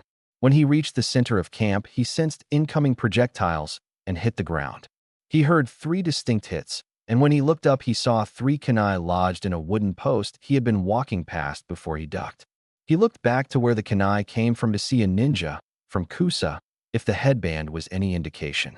The thing that Naruto noticed the most, however, was the slash mark going through the metal plate that denoted the man before him as a missing nin. So you're the little brat that took out all my little minions? He asked as he pulled out more kunai. So you're the leader of these bastards? Naruto questioned as he got ready for combat. Yeah, I am, the Kusa nin replied. I'm also the leader of these guys, he said with a laugh as he snapped his fingers, and 20 bandits came out from hiding. Let me guess, Naruto asked. You have a few rebreathers, don't you? The Kusa-nin and his goons laughed as they showed off their masks that let them survive the poison. Figure scumbags like you would have stolen something like that, Naruto remarked while slowly circulating massive amounts of chakra through his body. Suddenly, Anko landed behind Naruto and pulled out her own kunai while she stared down the thugs. Seems you ran into some trouble, brat, she said with a smirk. No trouble, sensei, just a little unfinished business, he replied with a smile at her. Check out the babe. The Kusa missing mean called out as he and his men leered at Anko's body. Don't get any ideas, bastard. Anko snarled at him. Don't worry, slut. We'll be having a lot of fun with you once we get rid of the brat. The Kusa missing mean responded as his men cheered. I'm afraid you and your goons won't get the chance, you dumbass, Naruto said as he started releasing massive amounts of thick poisonous smoke from his body. Anko-sensei, please step back and observe. I'll show you my true full power right now, Naruto said as Anko looked at him questioningly. You sure, brat? She asked with a raised eyebrow. Yes, I don't want you to get caught up in my techniques, he replied with a serious tone. All right, brat, take them out. I've wondered what the full extent of your bloodline was since I saw it in action, Anko told him before she leapt backwards and onto the roof of a second-story house about 100 feet behind Naruto. Kill that little shit. The Kusa missing nin yelled as all of the bandits charged at Naruto with weapons drawn. Foolish, Yudoka Futon, Doka de Tapa. 2. Naruto yelled as he unleashed a massive surge of poisonous wind at the bandits that sent them all flying back into several tents. Huh, you stupid punk. Did you forget we all have these rebreathers? The ex-Kusa nin laughed as the bandits began to get up from the ruined tents. Nope, that was just a test. Here's where this massacre is going to get interesting, Naruto said as he sped through several more hand seals. Yudoku Sueton, Dakuso Teppadama. 3. He shouted before firing off 5 spheres of pure liquid poison at the bandits. 5 bandits were hit, while 10 more were splashed by poison that flew off the first 5 bandits. Shortly after they were hit, all 15 bandits were on the ground screaming out in intense pain. Before the other bandits could recover, Naruto was moving in with his hands covered in chakra. Ekidoka Sentu. 4. Naruto yelled as he punched the first bandit in the jaw. The second bandit got a back fist to his throat, while the third got a knife hand to the back of the neck. The fourth and fifth both got palm heels into their chins and were unconscious before they hit the ground. The ex-Kusa nin was stunned. This kid had just taken out 20 full-grown men in less than a minute. This wasn't some ordinary genin. This kid was some kind of monster. Doton, Tsuchi Bunshin no Jutsu. The Kusa missing nin yelled out as he created 20 clones. You can't beat me, you little bastard. All the clones yelled as they charged the boy. Naruto nimbly dodged between the strikes of the Kusa missing nin and his clones before being surrounded by the clones. Now we've got you, damn it, the ex-Kusa nin yelled out with a laugh. Not really, now you're all in range, Naruto said as he smirked before unleashing the massive amount of chakra he'd built up inside of his body. Dokushu Hijitsu, Hakayaku no Dakuso. 5. He yelled as a massive explosion of dark green poisonous smoke and purple liquid poison exploded off his body and covered the entire camp in multiple types of poison. Damn it, brat, Anko yelled as she had just barely managed to outrun the boy's jutsu. Shortly after the jutsu was used, Anko saw Naruto walk out of the thick green smoke and stand before her. The poison should wear off in a couple hours, Anko-sensei. I got that guy's head sealed in this scroll, he said as he showed her a plain sealing scroll. That jutsu takes an ass load of chakra, even for me. But there's no chance of survival for any living thing caught inside the blast radius, Naruto explained before Anko smacked him in the back of the head. If it has a 0% chance of survival, then don't use it when I'm in range, you brat, she yelled at him before she started dragging him back to Takiji village to report a completed mission and to get the elder to sign the mission scroll. Yes, Anko-sensei, sorry Anko-sensei, Naruto replied as he started walking beside her. After getting the scroll signed by the elder after showing him the head of the Kusa missing nin, the two left Takiji village and headed back to Konoha. When night fell, Naruto set up his tent while Anko hunted their dinner. After Anko returned with a small boar, they roasted it, and had a large meal as a sort of celebration for Naruto's first completed C-rank mission. Once the meal was completed, Naruto went into his tent to sleep for the night. Just before he fell asleep, he heard the tent flap open. When he shot up to see who it was, he saw Anko entering his tent. What are you doing, sensei?" he questioned as she closed the tent flap. "I'm getting ready to go to sleep." "What's it look like, brat?" she asked as she slipped her trench coat off, giving Naruto an eyeful of her fishnet-clad breasts. "Anko-sensei." Naruto panicked as he used his blanket to block his eyes. "Don't get so excited, brat. I told you I came in here to sleep. I don't plan on having sex with you tonight," she said as she used her trench coat as a blanket and laid down beside him. "Oh, okay, whatever you say, Anko-sensei," Naruto replied before turning over so that his back was to his sensei. "Good night, sensei," he said as he tried to fall back to sleep. "Night, brat," Anko replied as she snuggled into her trench coat. The next morning, Anko woke up shortly after sunrise. As she sat up and stretched, she noticed that Naruto had twisted himself out of his blankets. "Restless little brat, aren't you?" she thought before looking down to see if she could get out of the tent without waking him. She stopped when she saw that Naruto was sporting his morning problem and stared at it transfixed. The little brat has to be close to 6 inches, and he hasn't even finished growing yet. Anko thought, shocked at Naruto's impressive growth in that certain department. Without really thinking, her hand began to inch towards Naruto's length. Once her fingertips touched it, she instantly wrapped her hand around it. "Shit, he's at least 2 inches wide," she thought as she felt her cheeks warm up in a blush. "Muh," Naruto mumbled in his sleep as Anko's eyes snapped towards his face. Thankfully, he continued to sleep. Anko went back to looking at Naruto's erection. She began to stroke it at a slow pace with a blush still on her face. Naruto was groaning constantly in his sleep at this point. "That's right, brat. You like that, don't you? You like what Anko-sensei is doing to you. You want her to make you come, right?" Anko thought with her lust-clouded mind. "Whoa, wait, what am I doing? He's only 12 for Kami's sake. I need to get out of this tent and calm down," she mentally screamed before bolting out of the tent to clear her head. Almost half an hour later, Naruto crawled out of the tent and looked around for his sensei. "You finally ready to go, brat?" Anko asked as she stood in the middle of the clearing. "Yes, sensei," Naruto said before he quickly sealed the tent away, and they both began tree-hopping back towards Konoha. As they were making their way back, Anko decided to make some light conversation. "Hey, brat, what kind of jutsu did you use to cause that massive blast of poison that wiped out that camp?" she asked with some curiosity. "Oh, that was one of the hijitsu I've created for my clan.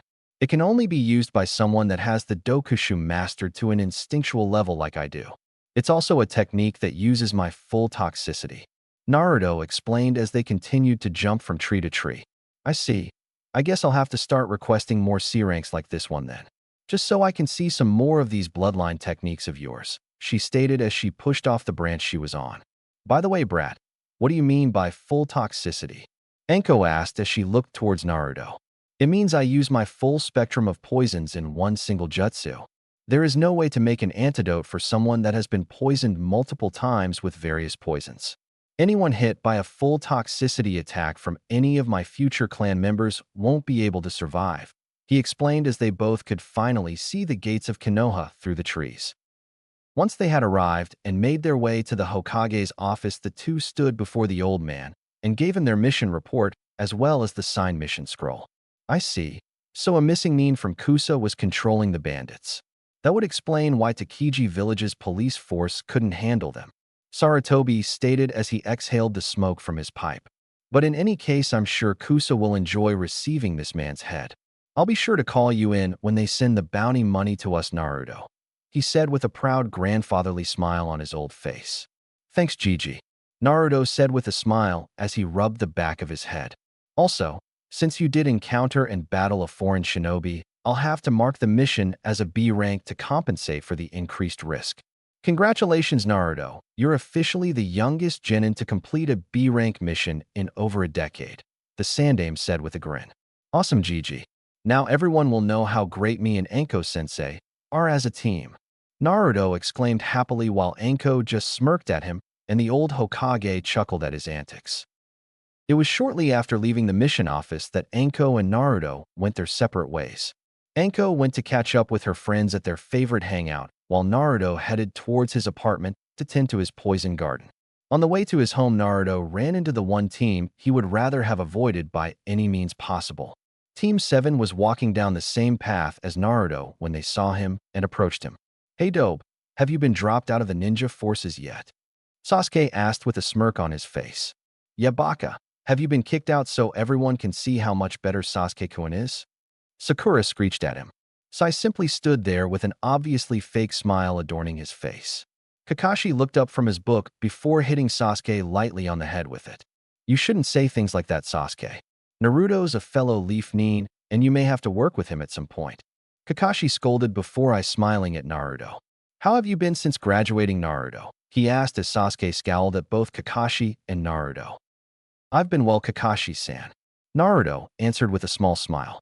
"Anko-sensei and I just got back from a successful B-rank mission," he said as Kakashi's eye widened while Sasuke automatically yelled out. "You lie, Dobe. They wouldn't let a loser like you do a B-rank mission before an elite Uchiha like me." Sakura, ever the faithful bitch lapdog, automatically supported him.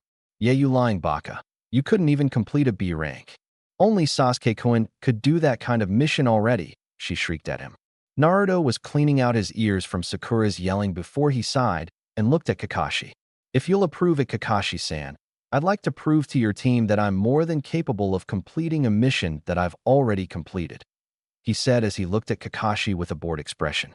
"Sure, I'm sure it'll be educational for them," Kakashi replied before leading them all to Training Ground 3.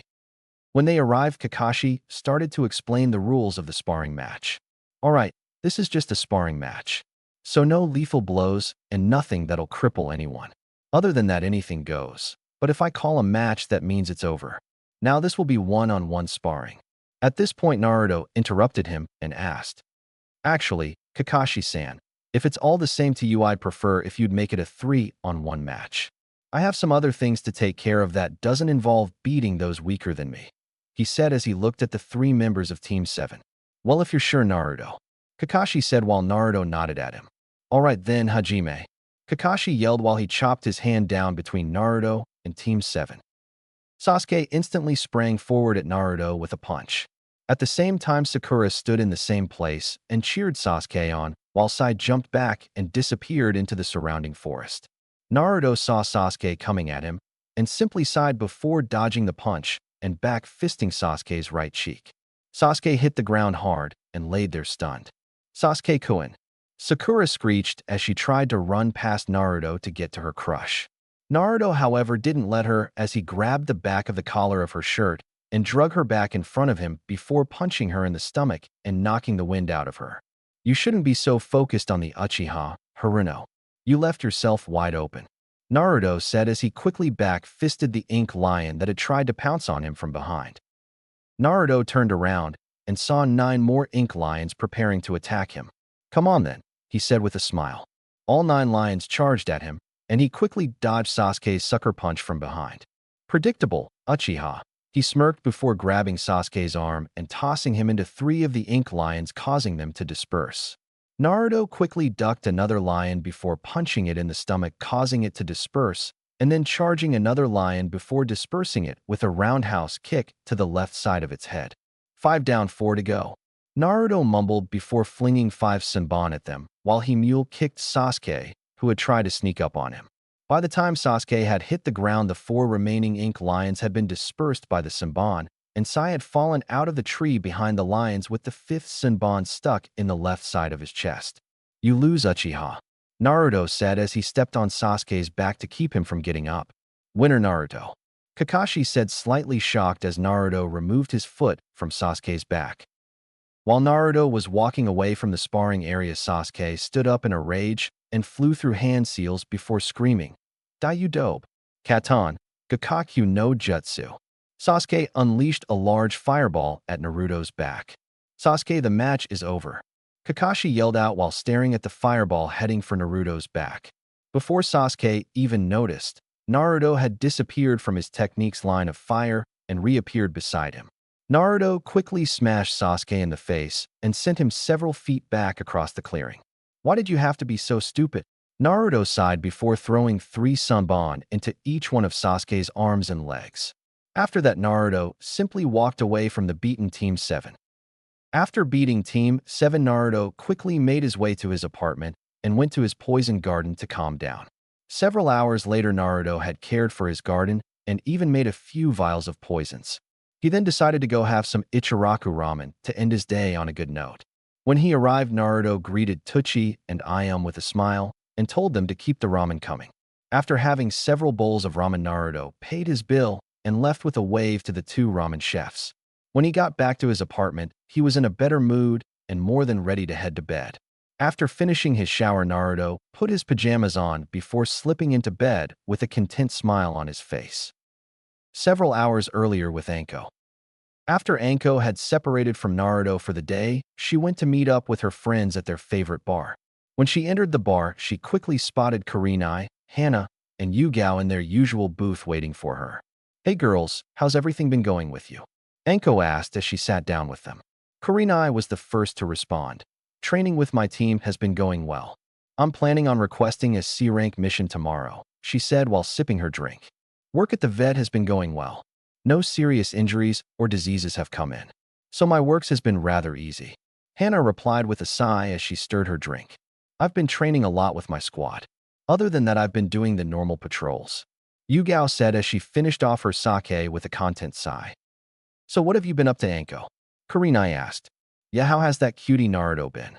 Hana questioned with a raised eyebrow. "Naruto? Oh, you mean the genin with the rare bloodline, right?" Yugao asked as she refilled her glass. "Yeah, that's him, Yugao. He's been fine, Hana. We just returned from a C-rank turned B-rank mission." Anko answered with a smile. The brat actually handled the mission perfectly. He took out an entire camp of bandits without making a sound. He even did it with one jutsu, she boasted with a smile.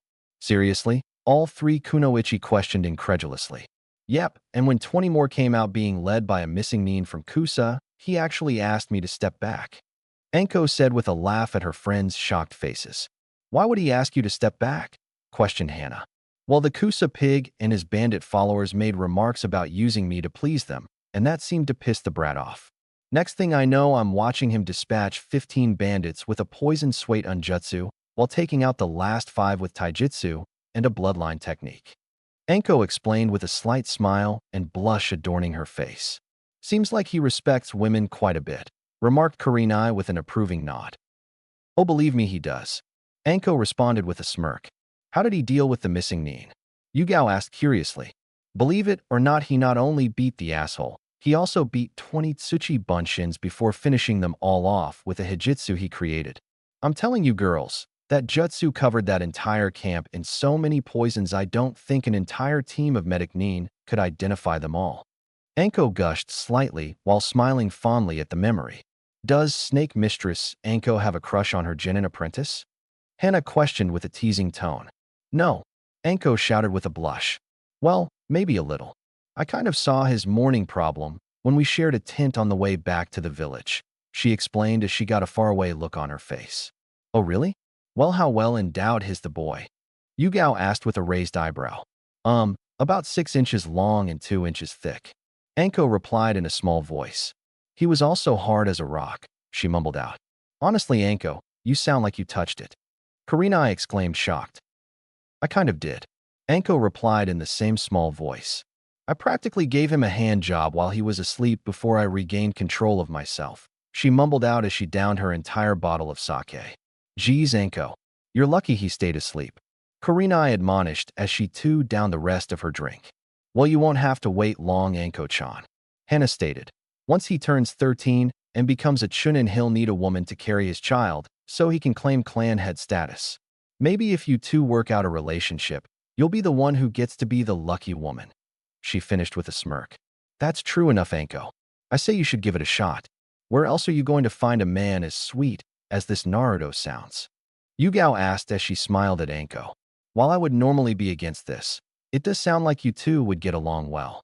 That might even become love if you let it happen," Kurenai said as she too gave her support.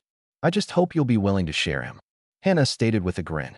"I wouldn't mind being with a guy that'll actually care about me. Plus, I know he's strong, and that means we'd have strong pups together."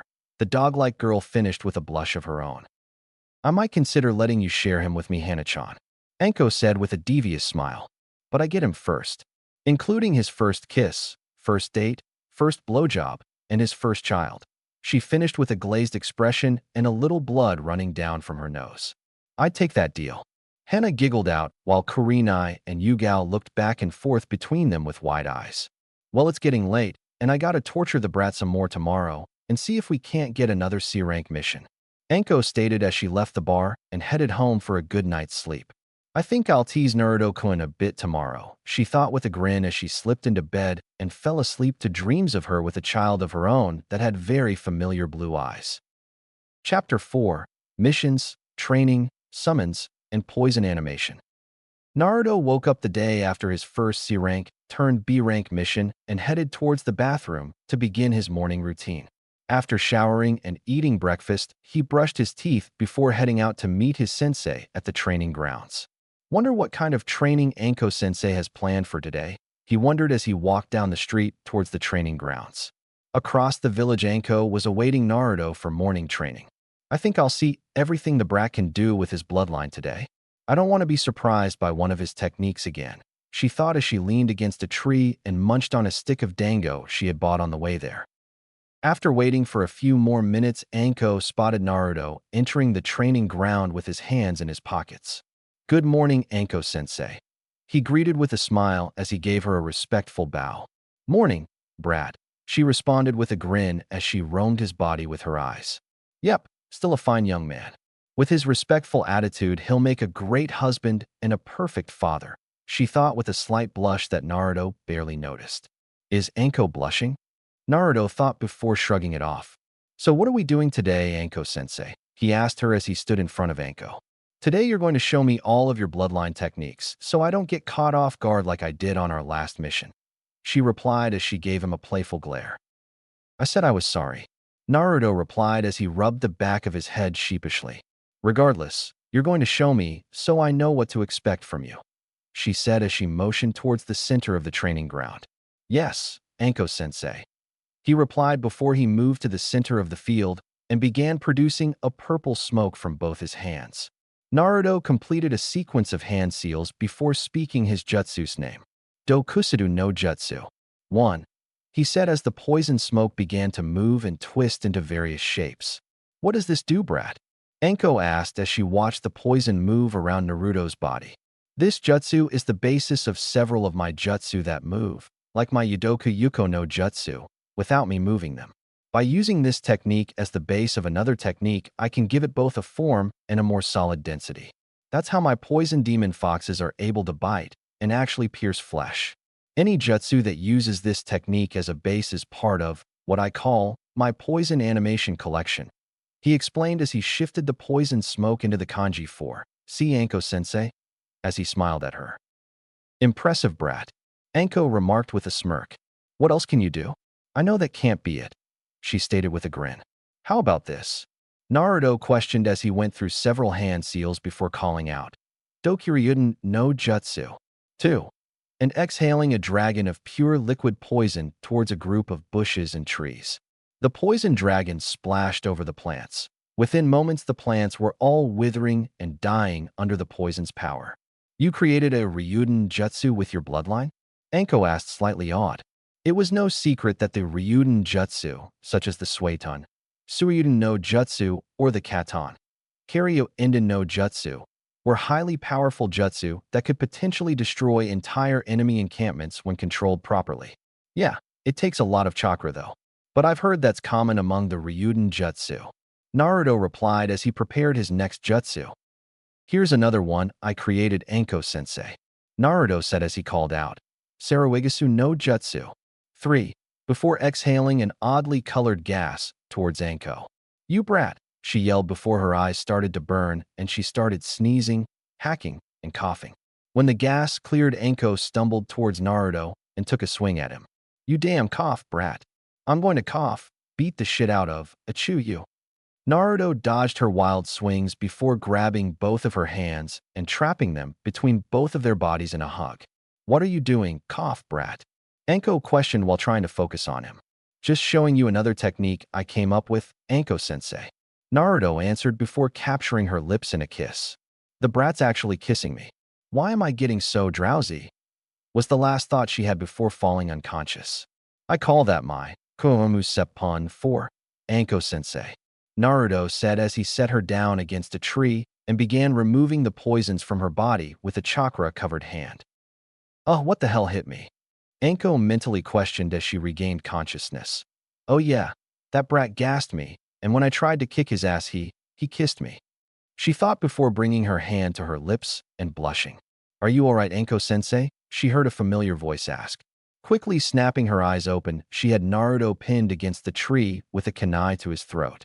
Yeah, brat, I'm just fine, she said with a smirk as she saw him pale and begin to sweat. Now is that all the jutsu you have created with your bloodline? She asked him flatly. Yeah, that's all of them so far.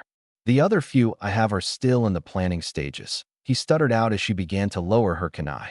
I see, Anko said while she lowered the kunai all the way down to his crotch. Anko-sensei, what are you doing? Naruto questioned nervously as he tried to back away. Oh, nothing, but I'd like to know what you plan to do now that you've stolen a kiss from me.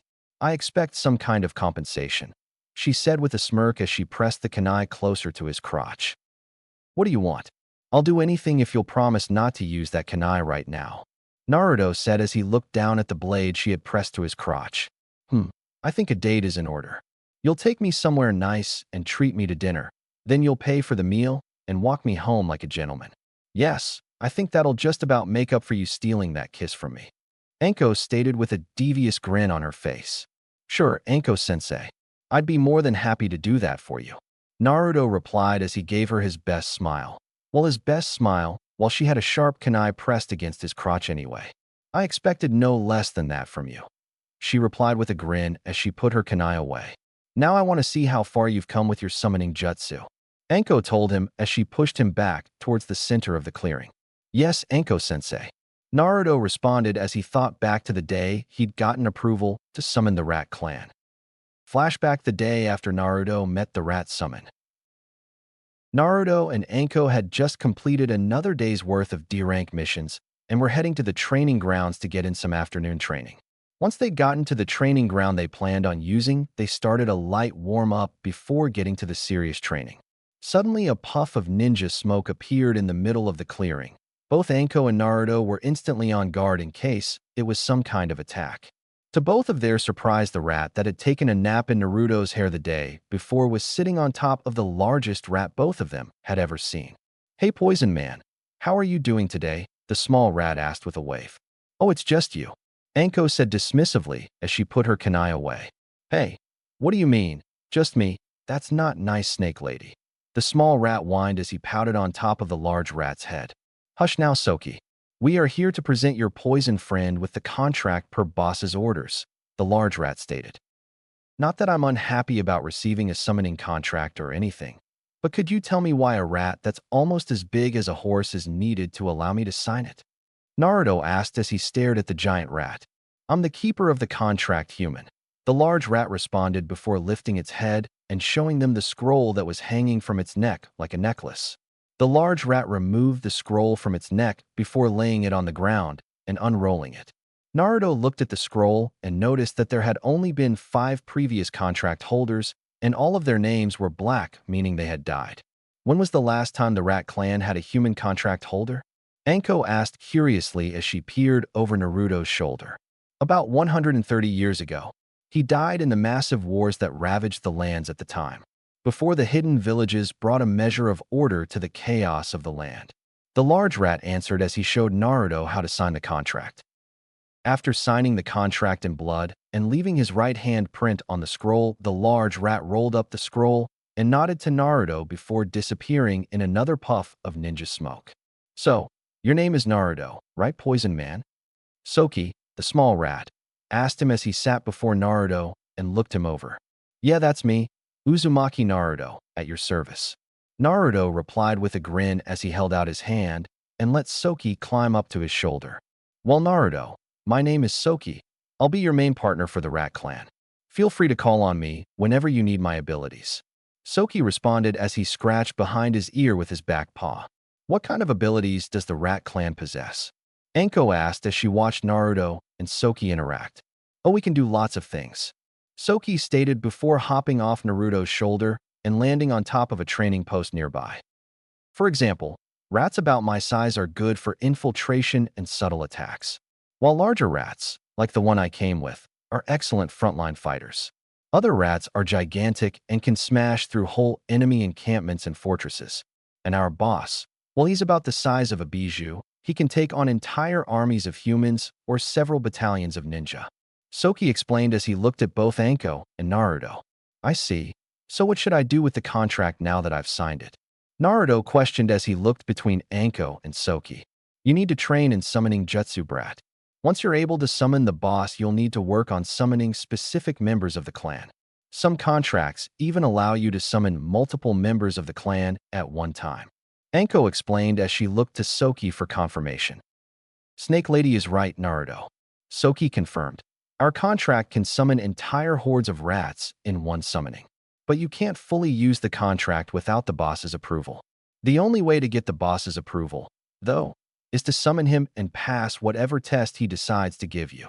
Naruto nodded in understanding before asking if he should try to summon the boss. Not a good idea, brat. If you summon a boss animal this close to the residential area of the village, you'll cause a massive panic amongst the civilians. Not to mention that every ninja in the village would quickly surround the area and seal it off with multiple forms of barrier jutsu. Anko cautioned as Naruto quickly separated his hands from each other. Not to mention the fact that most people don't know about my clan's summoning contract. They might think they're being attacked by a bijou if the boss suddenly appeared in the middle of your village. Soki replied as he sat on the training post.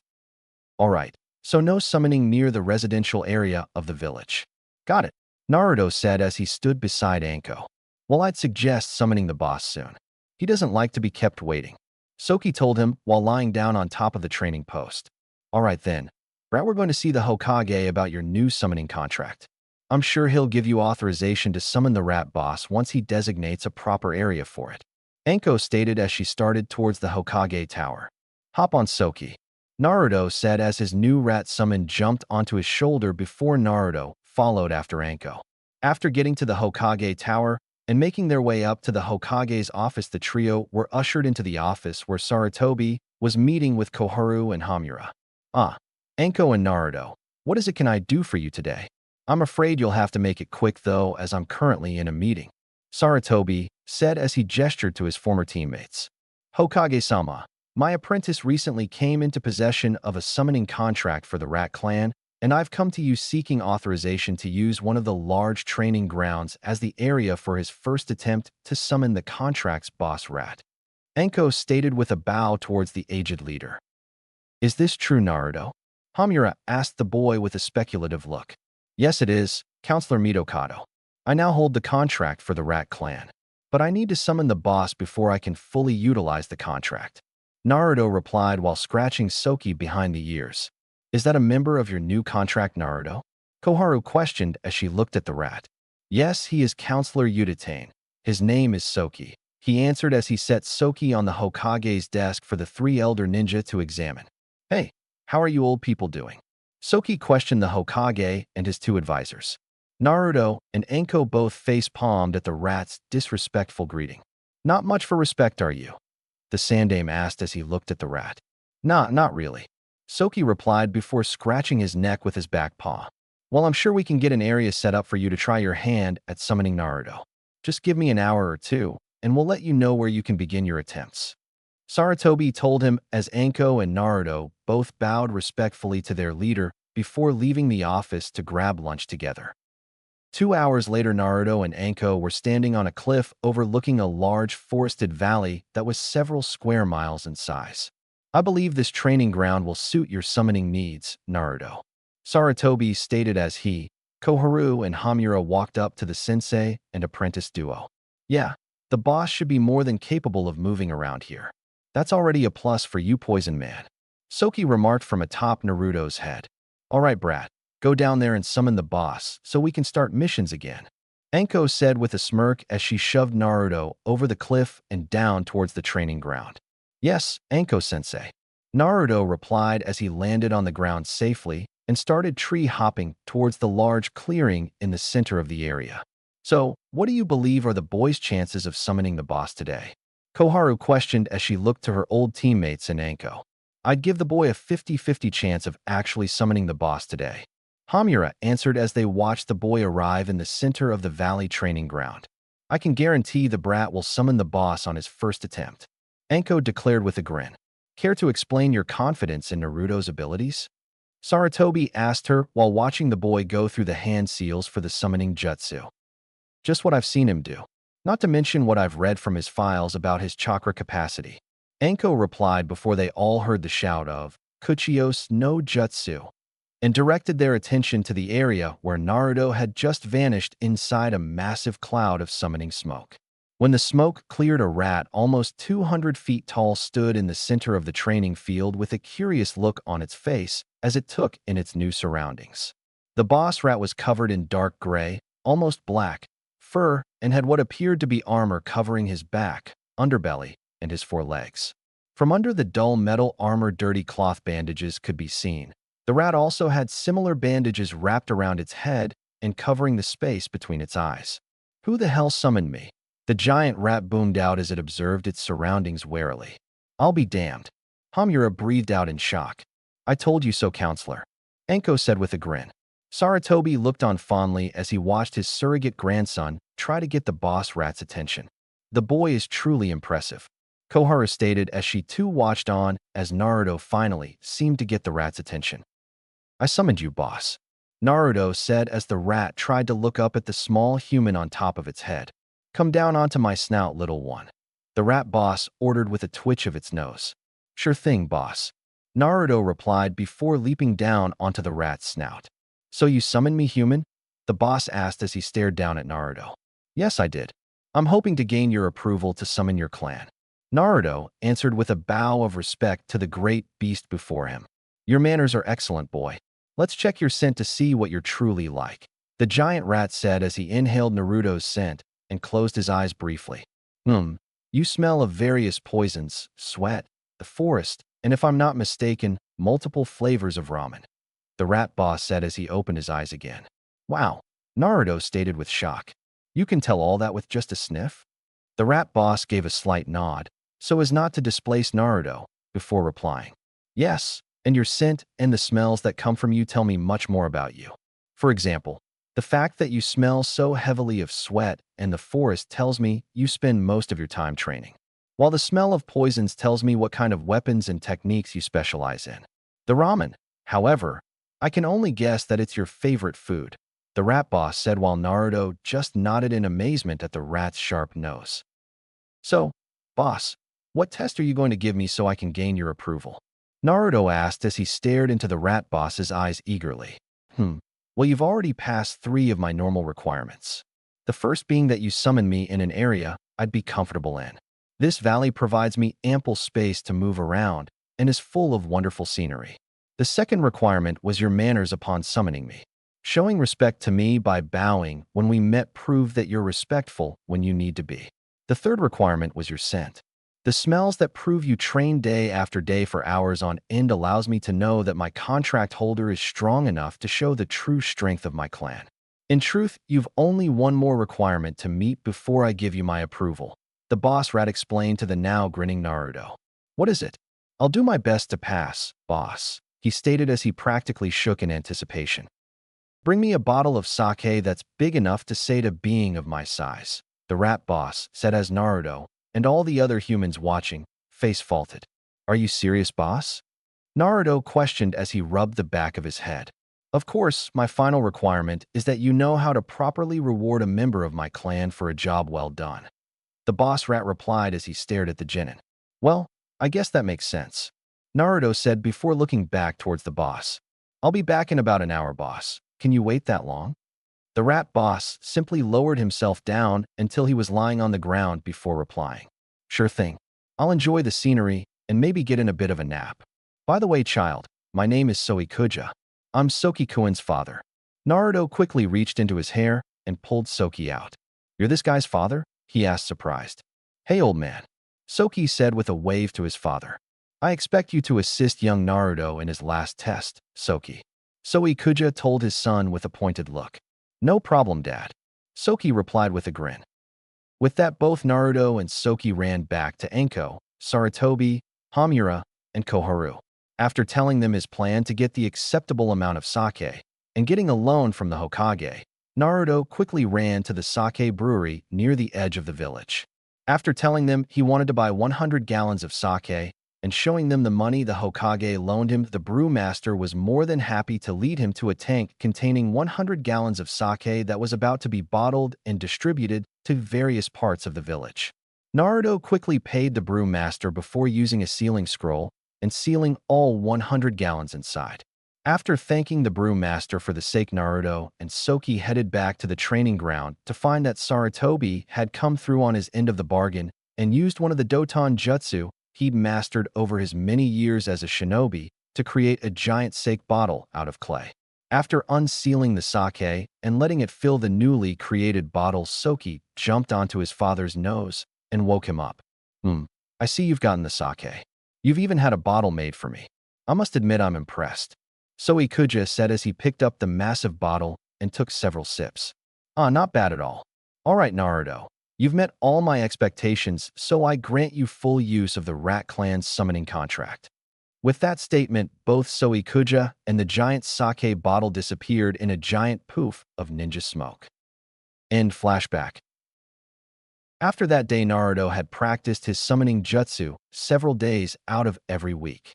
Kuchios no jutsu, he called out as he slammed his hand onto the ground. When the smoke cleared, Soki sat in the training ground and looked up at Naruto. Hey Naruto, how've you been? Soki asked as he climbed up Naruto's outstretched arm. I'm good, Soki, how about you? Naruto replied as he scratched behind Soki's ears and gave him a small bread roll he kept on him for when he had to summon any of the small rats. I'm good, Soki replied as he started nibbling away on the roll. What am I, not here or something? Anko asked as she stared at the rat. Oh hey Anko, when did you get here? Soki asked with a grin as he kept eating his roll. Yeah, good to see you too, rodent. She replied with a smirk as she looked at Naruto. All right, brat. You seem to be able to control exactly how many rats you summon and how big they are. So how about we get another C rank? She asked with a grin. Yes, sure. Sounds like fun, Anko-sensei. Naruto replied as Soki climbed into his hair and started dozing. With that, both sensei and student made their way to the Hokage Tower to pick up a new mission. When the duo entered the mission office, they came across Team 7, Team 8, and Team 10 waiting to pick up mission of their own. It seemed, however, that Sasuke was arguing about the mission he had received and was currently holding up the other two teams' attempts to get a mission for themselves. Damn it, I'm an elite Uchiha, and I demand a B-rank mission.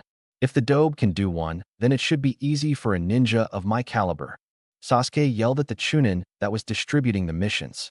To save the Chunin from having to explain why Sasuke couldn't have a B-rank mission, yet Naruto made himself known by answering for the Chunin. It doesn't matter who you are, Sasuke team. You haven't done enough D-rank missions to even qualify for a C rank, much less a B rank. Naruto stated as he and Enko walked towards the desk. That's what I've been trying to tell you for the last few minutes, Sasuke. Kakashi sighed as he partially looked up from his Ika book to admonish Sasuke. You can't talk to Sasuke-kun like that. Both Ino and Sakura yelled at Naruto. Naruto simply started cleaning out his ear with his pinky, trying to get them to stop ringing. Shut your mouths, you wannabe kunoichi. Enko shouted at the two fangirls. Sakura and Ino instantly shrunk back behind their teams to get away from Enko. Sheesh, try and tell some emo Avenger the truth, and you have to deal with his rabid howler monkey fangirls. Naruto sighed as he put his hands back in his pockets. I must admit I was surprised by your completion of a B-rank mission, Naruto-san. Asuma stated as he exhaled smoke from his cigarette. It was a bit challenging, but with Enko-sensei there it wasn't anything to really worry about. Naruto said humbly while rubbing the back of his head sheepishly. From what Enko told me, you're the one who actually took out the entire bandit camp. You even took the head of a Kusagakure missing nin that was leading them, if I heard correctly. Kurenai stated as she looked at the boy with a grin. Come on now, Kurenai-san, you're embarrassing me. Naruto said as he looked at the ground while scratching his right cheek. Besides, he was only a C-rank missing nin, a Rouge Chunin that had knowledge of some of Kusagakure's private jutsu. He wasn't really all that strong. All the other genin, besides Sasuke of course, had wide eyes at what they were hearing. But it was because he had said knowledge that Kusagakure has sent you the money to cover that man's bounty, Naruto. Sarutobi stated as everyone turned to look at the desk to see that the Chunin had been relieved by the Hokage himself. Still as sneaky as ever, right Hokage Gigi? Naruto remarked as Sarutobi smiled and handed him a scroll with the word bounty written in kanji on it, as well as a letter with Kusagakure's insignia on it. Naruto quickly opened the letter and absent-mindedly started reading it out loud. Letter from Kusagakure. Dear Uzumaki Naruto, we in Kusa would like to thank you for ridding us of one of our more annoying missing nin. Bokusuchi Tanso, the missing nin you eliminated, held knowledge that could have been disastrous in the wrong hands. We as a village commend you for getting rid of him and his traitorous ways. If you would like, feel free to visit Kusagakure no Sato sometime in the future. We would enjoy meeting the man who helped our village maintain its secrecy. Enclosed in the scroll, which should be with this letter, is Tansu's bounty. His head was worth approximately 250,000 ryo, and it is all there for you to do with as you please. In the future, please feel free to take out any and all Kusa missing nin you come across. You will be given their bounties and free reign to any weapons they have on them. We hope to see more impressive feats from you in the future, young Uzumaki. Sincerely, Tahata Saishu, leader of Kusagakure. End letter. Holy crap, Naruto just got a major payday. Kiba shouted as Naruto looked up from the scroll. I read out loud, didn't I? He asked as Anko nodded with a grin on her face. Very impressive, Naruto-san. Shino complimented from beside his sensei. Yeah, way to go, Naruto. Chuji said with a grin as he reached for more chips. You're so troublesome. Shikamaru stated with a sigh as he looked around bored. GG, good job, Naruto-kun. Hinata stuttered out while poking her fingers together. Thanks you guys. Looks like I can pay back that loan now, right Hokage Gigi? Naruto replied with a grin as he stowed away both the letter and the scroll. Yes, it does, Naruto, but we can deal with that at a later time. Now, on to the reason everyone is here. Sarutobi stated as he exhaled smoke from his pipe and picked out several mission scrolls. Team 7 will receive a D rank, he stated as he handed Kakashi a mission scroll with a large D on it. Thank you, Hokage-sama. Kakashi said with a bow before ushering his team out the door. Team 8 has requested 2 D rank missions for today, Sarutobi said as he handed Kurenai 2 mission scrolls.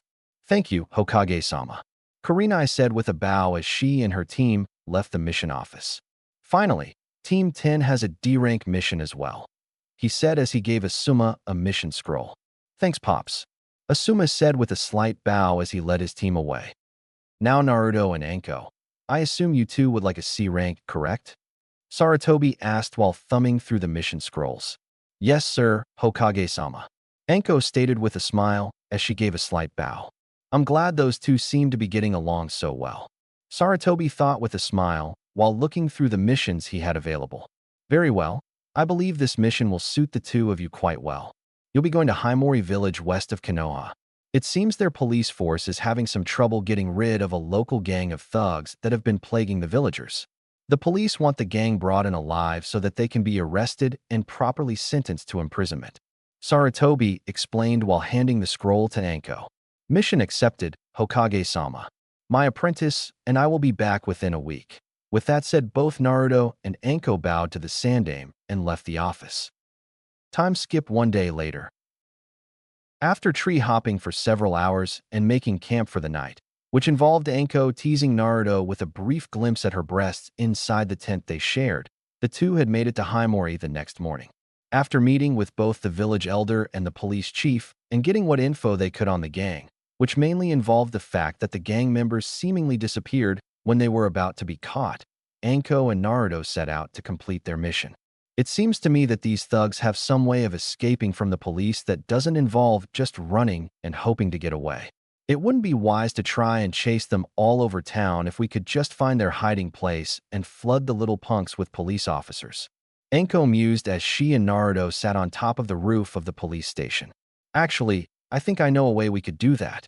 Naruto replied with a grin as he jumped off the roof and landed in the alleyway below. Anko quickly followed after him before he could get too far. "So what's your big plan, Brad?"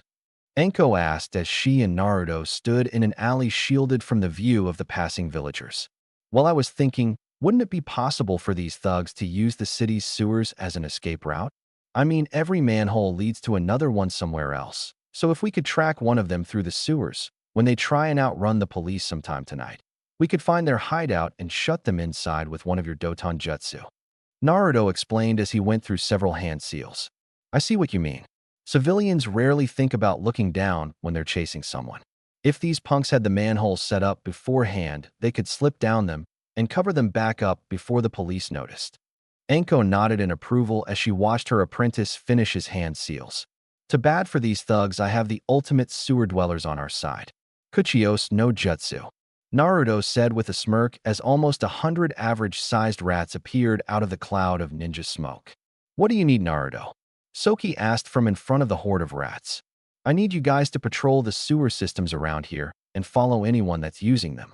When you find out where they're going with them, come back and report to me or Anko," he said as all the rats, except Soki, saluted before scurrying down the currently open manhole between Naruto and Anko's feet.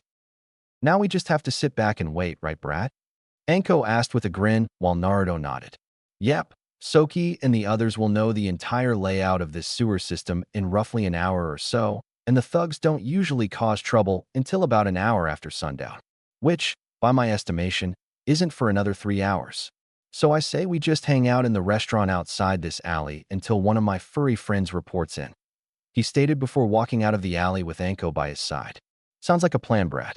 Besides, a good meal sounds nice right about now," she replied as they both entered the restaurant to get some food.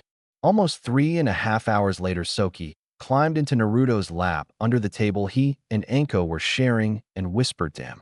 "Naruto, we found a guy running through the sewers a few minutes ago. He left the sewers and entered a house near the outskirts of the village. I'll show you where he is. From the sounds of it, there are a lot of other people in the house as well," Soki reported as Naruto smiled before slipping Soki a large roll with a slice of cheese between the two halves Naruto had cut it in. "Excellent work, Soki. Tell the others that they can assemble back in the alleyway for their reward," Naruto whispered as he felt Soki hop off his lap before he stood up and told Anko to follow Soki. After several minutes of roof hopping, the two ninja found the house Soki and the other rats had designated as the thugs' hideout. "So this is where the little punks are hiding?" Anko asked with a raised eyebrow. "Yep, about 70 people are currently inside from what the others have told me," Soki responded while finishing off his cheese roll. "Well, I leave the entrapment up to you, Anko-sensei," Naruto said with an exaggerated bow. "Humph, flattery will get you nowhere, Brat," she responded before she leapt down to the street and went through several hand seals. "Doton, Kabamitsu no Jutsu." 5. Anko whispered before putting her hands on the ground. Suddenly, the ground around the house rose up into a hollow cylinder almost 40 feet high and 2 feet thick. The surprised shouts from the now trapped group of thugs filled the air as they tried in vain to find a way out of the giant earthen structure they found themselves in. "Well, that takes care of them," Anko said with a smirk as Naruto landed beside her. "Now we just wait for the police to arrive," he said with a smile as he stood beside her. It only took the entire police force a few minutes to assemble around the large earthen tower that had suddenly appeared on the outskirts of their village. When they got there, Anko was quick to explain the situation. After the police were up to date on the situation, they quickly surrounded the area Anko told them she was going to make a hole in and prepared to arrest the thugs that had been giving their village such a hard time. When Anko made the doorway, several thugs predictably ran straight out. The police had no trouble catching them and starting the arrests. Several thugs tried to resist, which made both Anko and Naruto smile, but were quickly subdued when the policemen pulled out their standard-issue jutty and hit them in the back of the head with the bottom of the handle.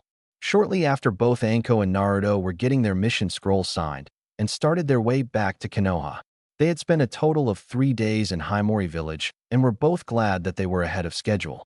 After setting up for another night of camping, and Anko teased Naruto again, this time by giving him a brief view of her ass with nothing but her fishnet panties on, they both settled down to sleep. The next morning, both Anko and Naruto broke camp and made it back to Konoha. After turning in their mission scroll, and collecting their share of the payment, they both left the mission office. So Brat, how about you take me on that date you owe me tomorrow night? Anko asked with a slight blush as she walked beside Naruto. Sure, Anko-sensei. I'd love to. Naruto answered nervously with his whole face red. Sounds like a plan to me. Pick me up at 7 and find a nice place for dinner. All right? She asked with a smile and a light blush on her cheeks. Of course, Anko-sensei. I'll make this DD date as enjoyable as possible for you. He replied with a nervous chuckle. Then I'll see you tomorrow night, my little stud. She whispered into his ear seductively. Naruto's response was to have a dark red blush, babble like an idiot, and finally have to pinch his nose to prevent himself from passing out from a nosebleed. Anko watched all this before bursting out laughing and walking away to tell her friends about her date tomorrow night. She's going to be the death of me one day. I'm sure of it. Naruto thought as he made his way home to plan out his date for tomorrow night. Chapter 5. Dates, Teaching, and Reinforcement. Naruto was incredibly nervous. He had spent his entire day planning out every aspect of his date tonight. He had woken up at 7 in the morning and gone through his morning rituals before getting dressed and heading out into the village to prepare for the date he had with Anko. After several hours of searching, he found a restaurant with a menu that would suit both Anko's tastes and his own. He quickly made reservations for 2 at 7 that night before going to a tailor shop in the merchant section of the village. Naruto spent several minutes getting his measurements taken for his new dress clothes and paid the tailor with some of the leftover bounty money to have them ready by 6:00 that night. At exactly 6, Naruto picked up his new dress clothes and dashed back to his apartment to shower and change. Now he stood before his only full-length mirror, smoothing out the sleeves and trying to calm himself down. Okay, I can do this. It's just a date. Just a date with my beautiful sensei that takes every opportunity to tease me with her body and could take me out in an instant if I piss her off. Naruto said to himself with a sigh as he left his apartment and headed for Anko's place. It wasn't long before Naruto found himself standing in front of Anko's door, and he had to swallow the lump in his throat. Okay, just keep it together, show Anko a good time tonight, be a gentleman, and make it back. That's all there is to this. Okay, here we go, he thought before knocking on her door. A few seconds later, Anko opened her door and Naruto's mind went blank. Standing before him in a dark lavender dress that went down to just above her knees and showed off a bit of cleavage, while accentuating her curves.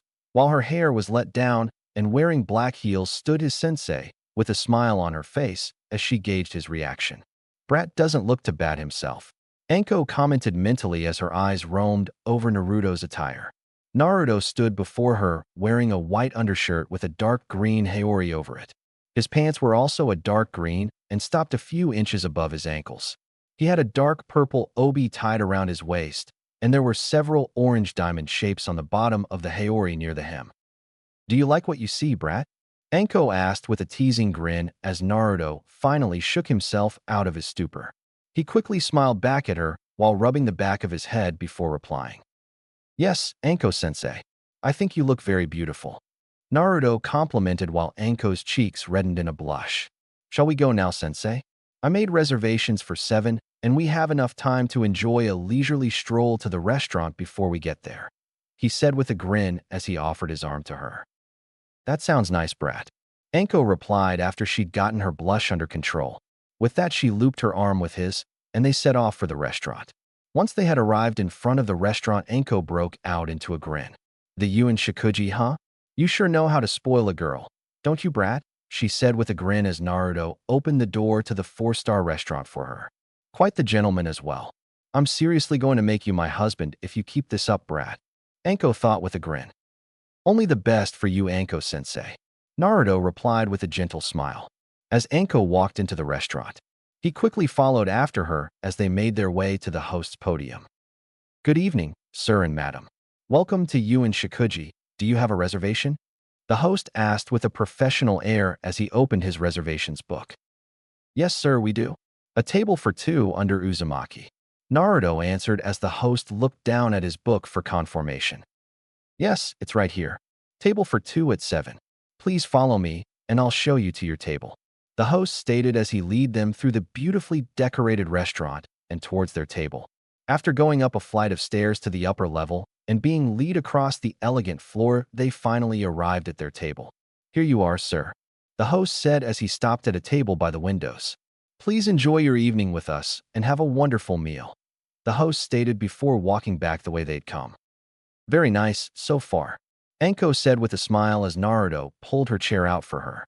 "And you just keep on impressing me, Mr. Gentleman," she stated with a grin as she sat down and let Naruto push her chair closer to the table. "I aim to please, Anko-sensei," Naruto replied as he seated himself and began perusing the menu. Shortly after they began to look through their menus, a server came up to their table and asked them what they'd like to drink. "Ladies first, Anko-sensei," Naruto said with a grin. "I'll have some of your Hagyurdu sake, please," Anko told the server, who nodded while writing it down and then turning towards Naruto for his drink order.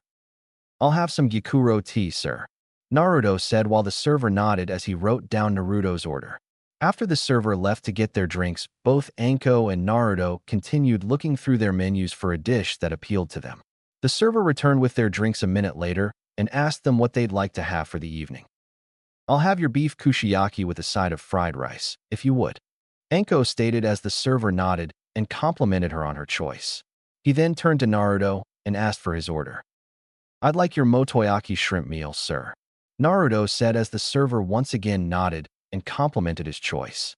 After the server took their orders to the kitchen, the two made light small talk and traded humorous tales about their past experiences that had both of them cracking up by the time their food arrived. As their meals were placed in front of them, Naruto and Anko couldn't help but to breathe in the delectable aromas the food produced. After thanking the server and being left to their meals, Naruto and Anko quickly began devouring their food as quickly as possible while still maintaining their manners. When the two had finished, the server returned to take their used dishware back to the kitchen and asked them if they'd like any dessert. "If you want something, feel free to order it, Anko-sensei," Naruto told her with a smile as she quickly looked through the dessert menu. After several seconds, Anko had decided what she wanted and looked towards the server. "I'd like an order of your chichi dango, please," Anko ordered as the server nodded his head before taking their used dishware back to the kitchen to be washed. Anko sighed happily as she looked over at her date with a smile. "You've completely blown away all my expectations, Brad," she said as Naruto smiled at her. "I'm glad you're enjoying yourself, Anko-sensei," Naruto replied as he sipped his tea. Shortly after that, the server returned with Anko's dessert and refilled both Anko's sake and Naruto's tea. Once he'd left, Anko picked out one of the dumplings and put it in her mouth to eat. "Oh yes, that's dango perfection," Anko sighed contentedly as she took another dumpling off the plate. "Here, Brad, try one," she said as Naruto reached out to take it. Anko moved it away. "Nope, you just open up, Brad," she stated with a devious grin as Naruto's eyes widened. "Are you sure, Anko-sensei?" Naruto asked, shocked at what she was hinting at. When she nodded, Naruto simply complied and opened his mouth and let Anko feed him the dumpling. You're right, Anko-sensei. These are good," he said with a smile as the sweet dumpling assaulted his taste buds with flavor. "Told you, Brat. Now it's your turn," Anko replied with a seductive smirk as Naruto blushed before picking up a dumpling and holding it in front of Anko's mouth. With a wink at Naruto, she opened her mouth and ran her tongue over the dumpling before taking the bite-sized sweet into her mouth and chewing it with a grin. At this point, Naruto had a heavy blush on his face at his sensei's rather suggestive way of eating and was close to a nosebleed like never before. This continued on until they had finished the dessert entirely, at which point the server returned with their check and thanked them for their business. "A good meal, if I do say so myself," Naruto said with a grin as Anko nodded. Naruto quickly paid the bill and left a nice tip for the server before pulling Anko's chair back and helping her up. "Shall we go, Anko-sensei?" he asked as he offered her his arm, which she took with a grin. As they left the restaurant and headed back towards Anko's apartment, they both talked quietly about various topics while they strolled down the street arm in arm. When they stopped in front of Anko's door, she turned towards him and thanked him for the evening. "Thank you for this wonderful date tonight," Anko said with a smile as Naruto smiled back. "I don't think I've ever been treated as well or spoiled as much as you did for me tonight," she said with a grin as he rubbed the back of his head with a grin. "You don't have to thank me, Anko-sensei. It was my pleasure. I really enjoyed tonight too," Naruto replied as he smiled. Before he saw it coming, Anko had captured his lips in a gentle kiss. After realizing what was happening, Naruto slowly closed his eyes and enjoyed the kiss the two were now sharing. When Anko pulled away, Naruto slowly opened his eyes before a small, contented smile appeared on his face. "That was nice," he said with a happy sigh. "I'm glad you liked it." Anko giggled as she looked at Naruto's dazed expression. "Maybe I should let you have one more for being such a gentleman tonight," she asked in a teasing tone before giggling again when Naruto began to nod his head with a silly grin on his face. "All right, I guess I wouldn't mind," she said playfully before their lips met again in a gentle kiss. Shortly after the kiss began, Naruto felt Anko's tongue at his lips and instinctively opened his mouth to deepen the kiss. After several seconds, the two broke apart for air. With a content smile on both of their faces, the two embraced and simply held each other for a moment. "Have a good night, Naruto-kun," Anko whispered to him with a smile. "You too, Anko-chan," Naruto said quietly as they separated from each other's embrace. "You know, I think this is the first time you've called me by my name," he said with a grin as Anko smiled at him. "I think you've more than proven to me that you're not a brat," Anko said with a wink as she gave him a chaste kiss on the cheek. "Good night, Naruto-kun," she said as she entered her apartment. "Good night, Anko-chan. Sweet dreams," Naruto replied before he began to walk back to his place in a happy daze. Anko watched him walk away with a smile before closing her door and heading to bed. Time skipped the next morning. Naruto awoke with a smile still plastered to his face as he recalled his successful date last night. "I'm glad that worked out. I think me and Anko-chan could really have a future together," he thought with a happy sigh as he went through his morning ritual. Once he was finished, he left his apartment and headed towards the training grounds that he and Anko regularly used. When he arrived, Anko was already there and sitting on a tree branch watching him. "She looks as beautiful as ever," Naruto thought as he waved to her. "Good morning, Naruto. Sleep well?" Anko asked with a grin that told him she already knew the answer. He also thought it made her look sexy, but she had enough tricks to use on him already, and he didn't think she needed any more. "Best sleep I've had so far, Anko-sensei," Naruto replied as he stood beside the tree she was sitting in. With a smile, Anko jumped down beside him and told him their plans for the day. "All right, Naruto. Today I'm going to teach you some taijutsu to help polish up your overall form. You're proficient in the art, but I want you to have the basis of a few different styles that you can use or fall back on if you need to," Anko explained while Naruto nodded and followed her as they moved towards the center of the clearing. "Today I'll show you the basis of 3 different taijutsu styles, and we'll practice them every day until you're proficient in their combat application," she said as they stopped in the center of the clearing.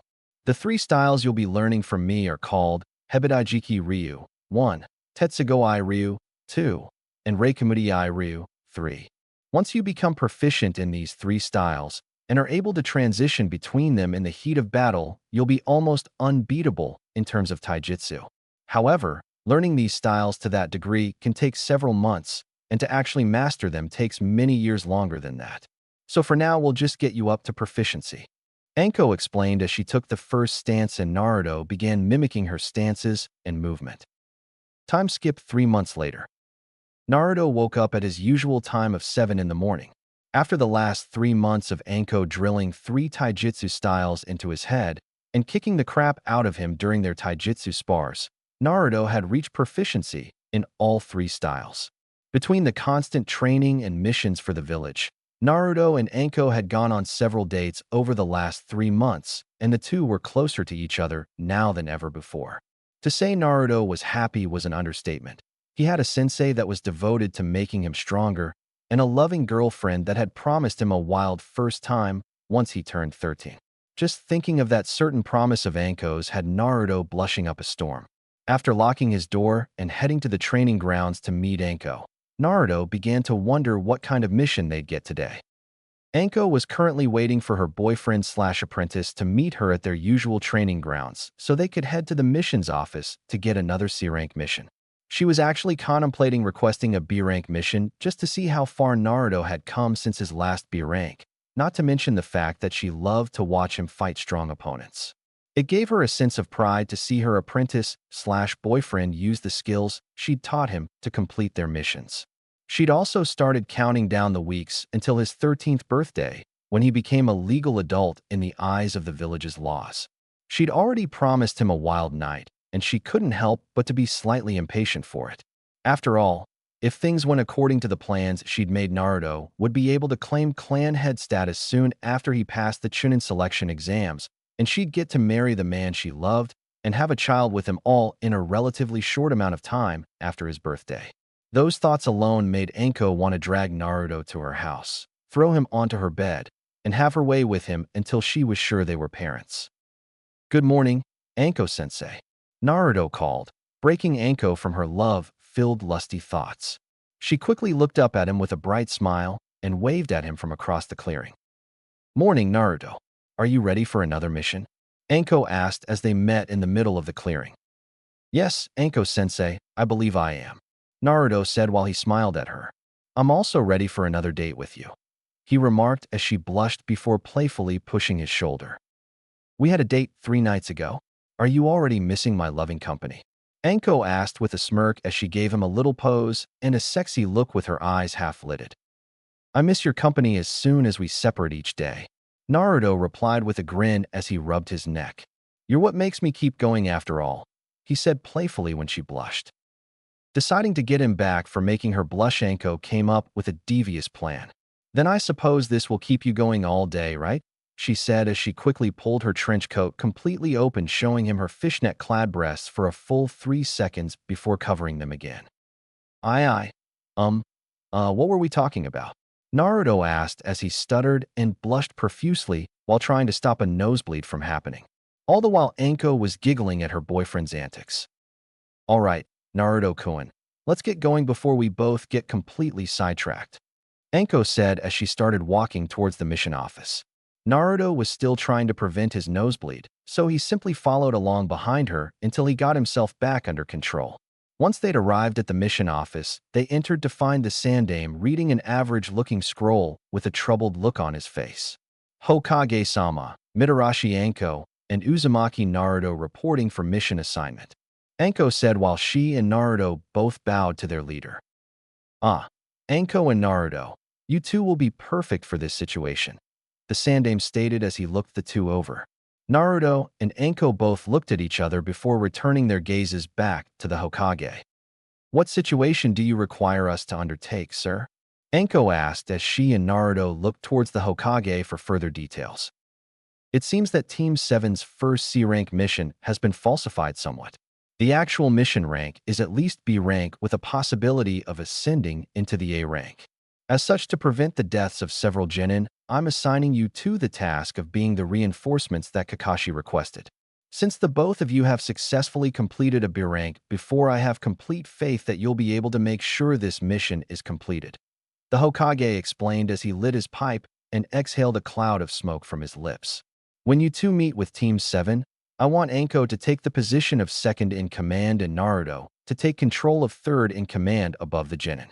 Here are your orders." The Hokage handed Anko a scroll sealed with his personal mark.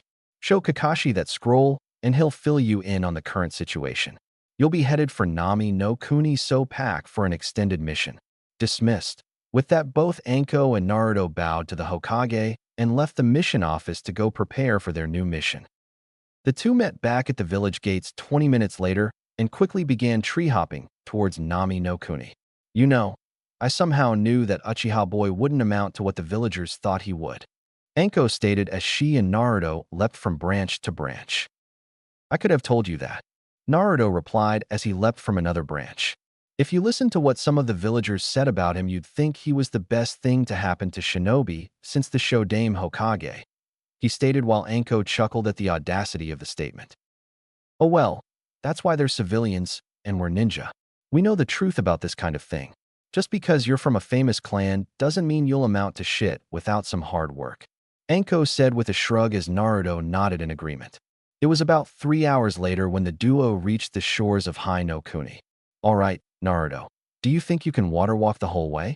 It's a long walk from here to Nami no Kuni," Anko explained as Naruto thought back to the day Anko had taught him water walking.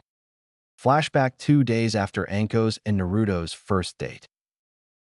"Naruto, Today I'm going to teach you a new chakra control exercise.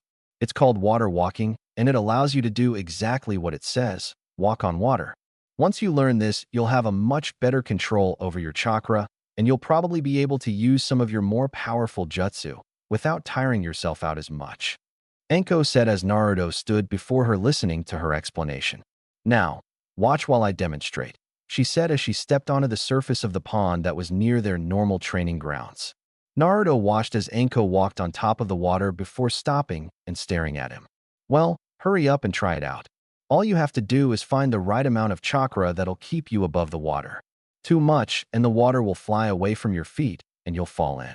Not enough, and you'll do what you do normally and sink.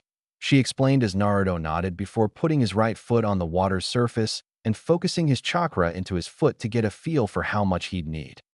Surprisingly, to Anko at least, Naruto had managed to keep all but his feet and ankles above the water on his first try. As he unsteadily moved around on the water's surface, trying to find the right amount of chakra to keep himself afloat, Anko had moved closer to help him. However, since she hadn't made a sound when she walked over to him, her sudden voice behind him caused him to lose his concentration and sink into the water. Unfortunately, or fortunately, depending on how you look at it, Naruto had tried to grab onto the nearest thing he could to keep from falling into the water. In this case, it was Anko's trench coat, and he ended up pulling her into the water with him. When they both came up for air, Naruto was treated to the sight of his beautiful sensei, pulling herself back onto the surface of the water. Anko's body was soaked and her trench coat had come open so Naruto could see the water as it slid off her large breasts and down her flat and toned stomach. Needless to say, Naruto's nose had erupted into a fountain of blood, and he had to quickly swim to shore. When Anko realized what Naruto had seen and saw his reaction to it, she decided to torture the boy a little more and walked back to shore with her trench coat still open. So, Naruto-kun, did you enjoy the view? She asked as Naruto looked up and quickly rocketed backwards with another nosebleed at the up-close view he'd just gotten of his sensei's amazing body. I'll take that as a yes. Anko giggled as she closed her trench coat and proceeded to wake Naruto up. In all, it took Naruto until nightfall to actually learn water walking. By the end of the next week, he had mastered it to the point that could do it instinctively. End flashback. Naruto quickly snapped out of his reminiscing before nodding to Anko that he could make the journey. Both of them quickly bolted across the water and started their way to Nami no Kuni. Shortly after they began their run, Anko and Naruto came across a massive bridge that was still incomplete. Both of them marveled at the sheer size of the bridge before deciding it would be easier to run on the bridge than it would be to waste their chakra running on the water. So with a quick application of chakra to their feet, they both ran up the pillar support nearest them and arrived on top of the bridge. After they landed on top of the bridge, it was an easy sprint straight to Nami no Kuni, which only took them about 20 minutes to make.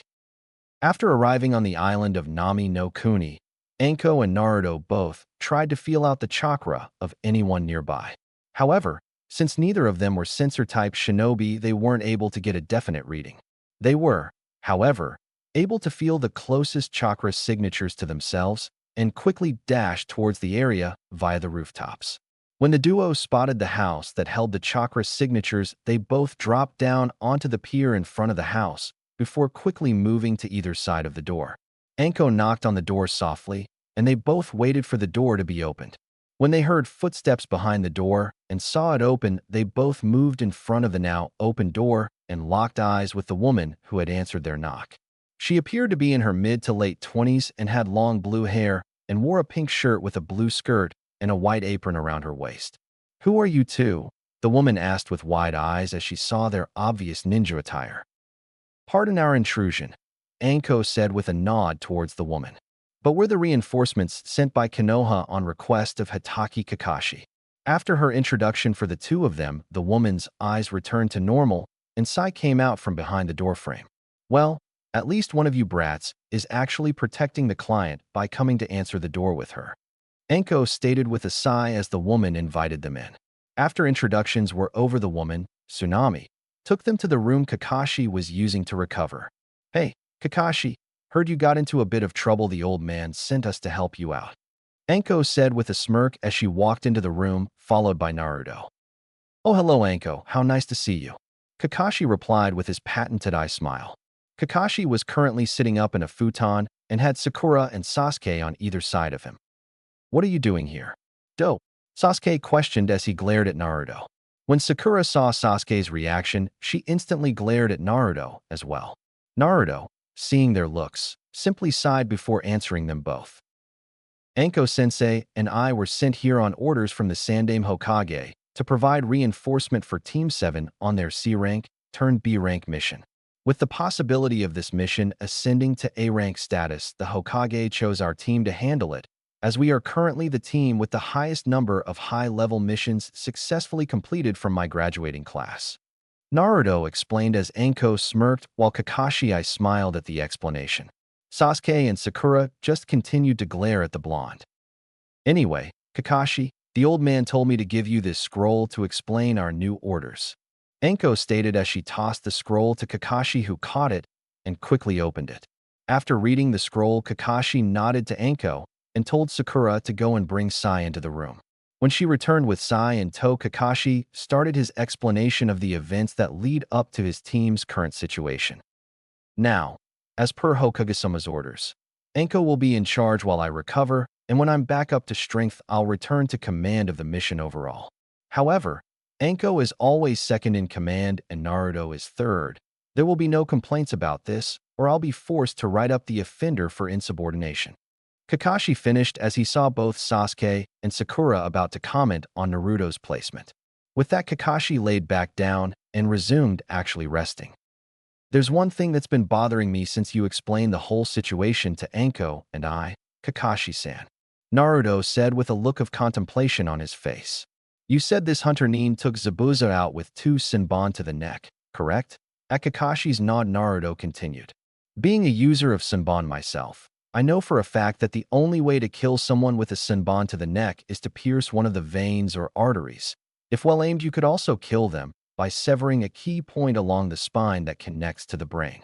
However, from what you described to us, neither Senbon hit the spine, and you didn't see any large blood loss that normally accompanies a vein or artery puncture. From what I can deduce, your hunter Nin put Zabuza in what is known as a false death state, meaning he wasn't a hunter Nin but an accomplice. Naruto finished while both Kakashi and Anko's eyes narrowed in realization. The genin, except for Sai, had looks of shock on their faces. I believe you're right, Naruto. This means Zabuza will be back. That's bad news for us. Kakashi replied while thinking of ways to get better faster. Naruto and Anko quickly looked at the other 3 genin to see that they had varying degrees of shock on their faces, except for Sai, who was as emotionless as ever. Alright, brats. From now until Kakashi gets better, you'll be constantly training in whatever he tells you to. Naruto and I will be doing the actual protecting of the client and scouting of enemy forces. Anko ordered as Kakashi was helped up and started using a pair of crutches to walk around. You heard her. Sasuke, Sakura, and Sai, you 3 come with me, it's time for some training. Kakashi said as he hobbled out of the room and down the stairs. He was shortly followed by a brooding Sasuke, a fawning Sakura, and an emotionless Sai. Go with them, Naruto-kun. Kakashi needs to rest if he's going to get better in time. So you'll watch over his brats while he heals, and I protect the client. Anko stated as Naruto nodded and followed Team 7 out into the woods. After Kakashi had explained tree walking to his team, he demonstrated it and gave each of his charges a kunai to mark their progress. Why didn't you give the dobe a kunai, Kakashi? I'm sure he can't do this. Sasuke said with a condescending tone as he glared at the blonde. Naruto simply smiled at Sasuke before walking up the tree as if was as normal as a stroll down the street. You were saying, Sasuke-chan? Naruto questioned as he stood upside down on a tree branch a few feet away from Kakashi. Sasuke seethed at the fact the dobe was so far ahead of him. So what, Baka? If you can do it, I bet Sasuke-kun can do it on his first try. Sakura screeched at him while he simply stared at her before responding in a menacing tone. Didn't I tell you last time? Focus on yourself more than the Uchiha, or you're going to get yourself killed. Naruto admonished her with a cold voice that sent chills down Sakura's spine. I believe I can handle your team, Kakashi-san. Please return to the client's house and continue your recuperation, Naruto said with a wave of his hand towards Tsunami's house. I think I'll take you up on that offer, Naruto. Kakashi said before turning towards his team. You three remember, Naruto is in command when Anko and I aren't around. If I hear even one negative remark about any of you, consider yourself written up for insubordination. Kakashi told them in a serious tone before he hobbled his way back to the house to rest. Well, what are you three waiting for? An invitation? Start the training. Naruto said as Sasuke and Sakura both glared at him before doing as told, while Sai simply took his kunai and began to slowly scale the tree. This is going to be a long mission, Naruto thought as he watched Team 7 work. Hey, this isn't so hard. Sakura shouted as Naruto turned his head from the branch he was sitting on to look at her. Sakura was 20 feet off the ground and sitting on a limb, 10 feet below Naruto's current resting place, on her own tree. Sasuke glared at the fact that even his useless female teammate was already better at this than he was before trying again. That's good, Sakura-san, Naruto said with a gentle tone. Now walk down the tree and do it again. He finished with a grin. Sakura stared at him with an questioning look. Why? I'm already up here. Doesn't that mean I'm finished? Sakura asked while Naruto simply shook his head no. Nope. To truly master this exercise means you can do it without thinking about it, and for as long as you need to. Naruto explained while he laid against his tree 30 feet off the ground. I think another 5 will do, he said to her as he relaxed. 5 more times up and down the tree. Sakura asked for confirmation as she thought about how she'd impress Sasuke with her quick mastery of this skill. No, Naruto said with a wave of his hand. 5 more hours of you walking up and down the tree. He finished with a devious grin. What? Sakura shrieked, so loud all the birds in the area took flight to escape the noise. This is going to be a really long mission, Naruto thought with a sigh as he told Sakura to hurry up. Chapter 6. Meetings, Curiosity, and Preparing for Battle. It was several hours later that Naruto and an exhausted Team 7 returned to Tsunami's home. Upon their arrival, Naruto met the actual client, Tazuna, and they all sat down for a dinner prepared by Tsunami. Shortly after the meal began, Kakashi asked Naruto about the progress his team had made on the tree walking exercise. So, how are my students doing on tree walking, Naruto? Kakashi asked as he looked at his worn-out students. They're progressing, Naruto replied with a shrug as he took a sip of tea. Though Haruno has good control, it's only because her reserves are so small that some academy students have more chakra than she does. I'm having her run up and down the tree continuously to build up her reserves. Naruto continued as he finished a piece of fish and picked up his bowl of rice. The other two have an average amount of chakra and about average control of it. I believe Sai will finish the exercise tomorrow. Sasuke, however, probably won't finish the exercise until late tomorrow night at the earliest. Naruto finished as he started to eat his rice. I see. That was a very informative report on their progress, Naruto. Kakashi stated with his patented eye smile. Yeah, Naruto here will make a great Jounin sensei someday. Anko praised while winking at Naruto flirtatiously. That's probably a couple years away, Anko sensei. Naruto replied as he set his empty rice bowl down and took another sip of tea. Yeah, right. Everyone knows the Dobe won't make it to Jounin. He'll be lucky if he ever gets promoted to Chunin. Sasuke mumbled while glaring at Naruto from across the table. Naruto merely locked eyes with Sasuke before an evil grin appeared on his face. Well then, Sasuke-chan, I hope you enjoyed today's training session because tomorrow you're going to be doing it for twice as long, Naruto said with a smile at the paling Uchiha. You can't do that to Sasuke-kun, you baka? Sakura tried to yell, but it came out more as a tired mumble. Naruto simply turned his eyes on Sakura, causing her to shrink down in her seat. Would you like to join him, Haruno? Naruto questioned as Sakura shook her head in the negative while sending an apologetic gaze at Sasuke. I didn't think so. Please, refrain from bringing punishment on yourself by trying to defend someone who is clearly in the wrong, Naruto told her as he went back to his tea. Naruto's right, Sakura. Sasuke was in the wrong to say that to a superior, especially on a mission. Naruto, as the one overseeing your training, has the authority to apply any punishment he deems necessary to you three if you step out of line, Kakashi stated as he got out his Ika Paradise and began reading at the table. Time skipped the next day. After everyone was up and breakfast had been finished, Naruto and Team 7 headed back into the forest to continue the training. Sakura was told to continuously run up and down the tree to build her reserves, while Sai and Sasuke were told to make it to the top of their trees. It was around dinner time when Naruto sent Sakura and Sai back to the house while telling them that their training was over for the day. When Sasuke tried to follow, Naruto spoke up. "Where are you going, Sasuke? Did you forget? You still have your punishment training to do," Naruto said with a pointed look at Sasuke. Sasuke turned towards Naruto and glared heatedly. "Why should I have to follow your punishment, Dobe? I plan on going to eat, and then I might humor you and come back to train some more," Sasuke stated with an arrogant smirk on his face as he started walking towards the house again. "Well, I must admit, I saw this coming." Naruto sighed before taking a vial of poison out of his left belt pouch and a sunbon out of his back belt pouch.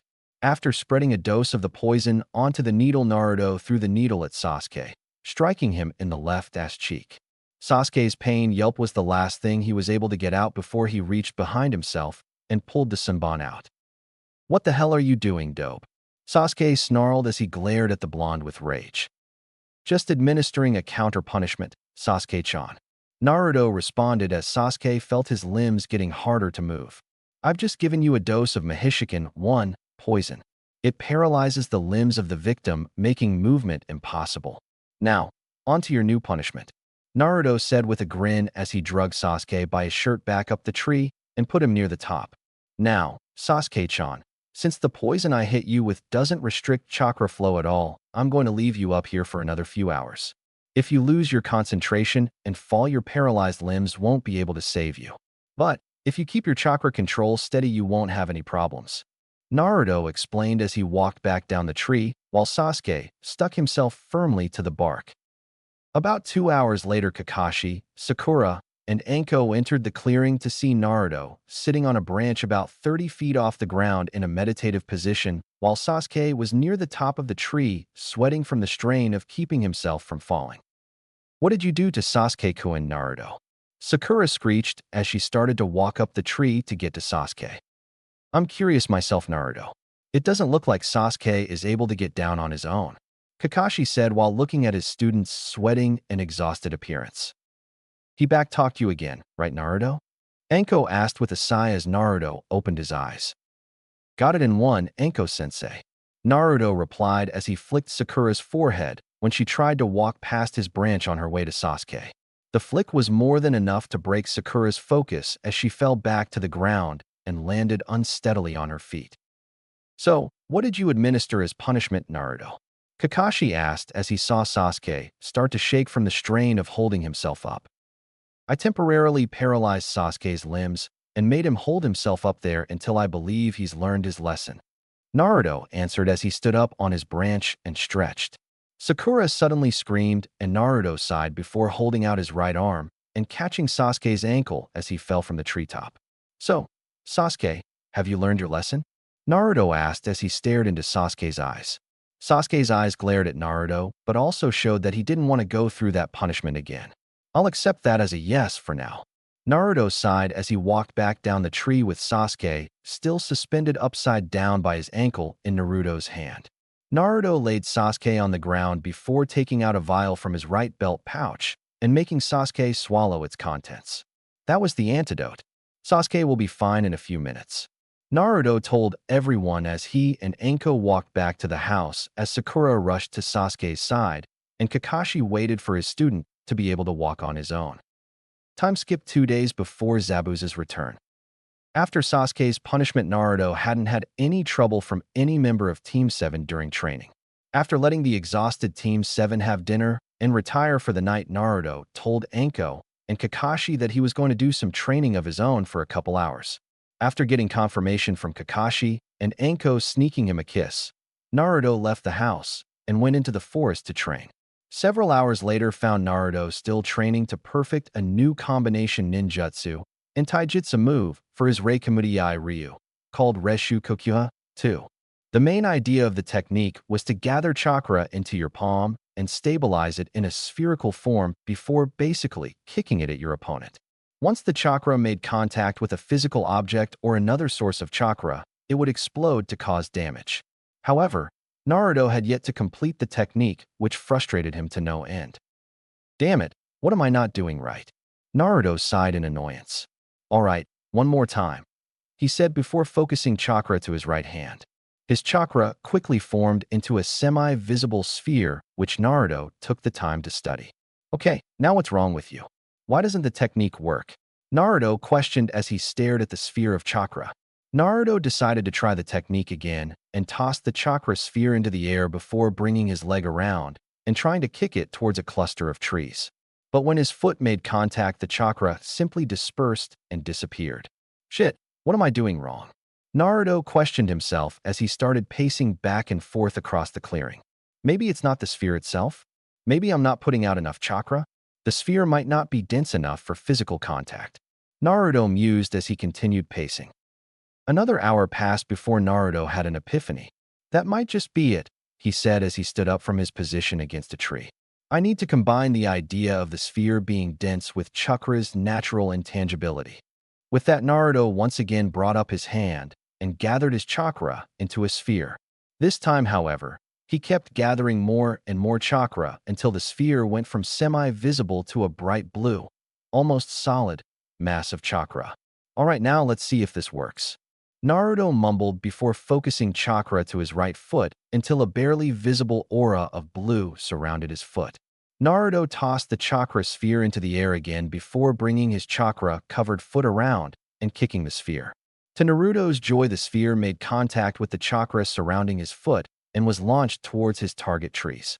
When the sphere hit the first tree, it exploded in a massive burst of chakra that decimated the tree trunk and the trunks of the trees around it while kicking up a large dust cloud. Hell yeah! Naruto yelled happily as he watched 5 trees topple over onto the forest floor. It was probably a good thing I didn't try kicking that dense sphere with just my foot. Most likely that would have ended up with me not having my right foot anymore.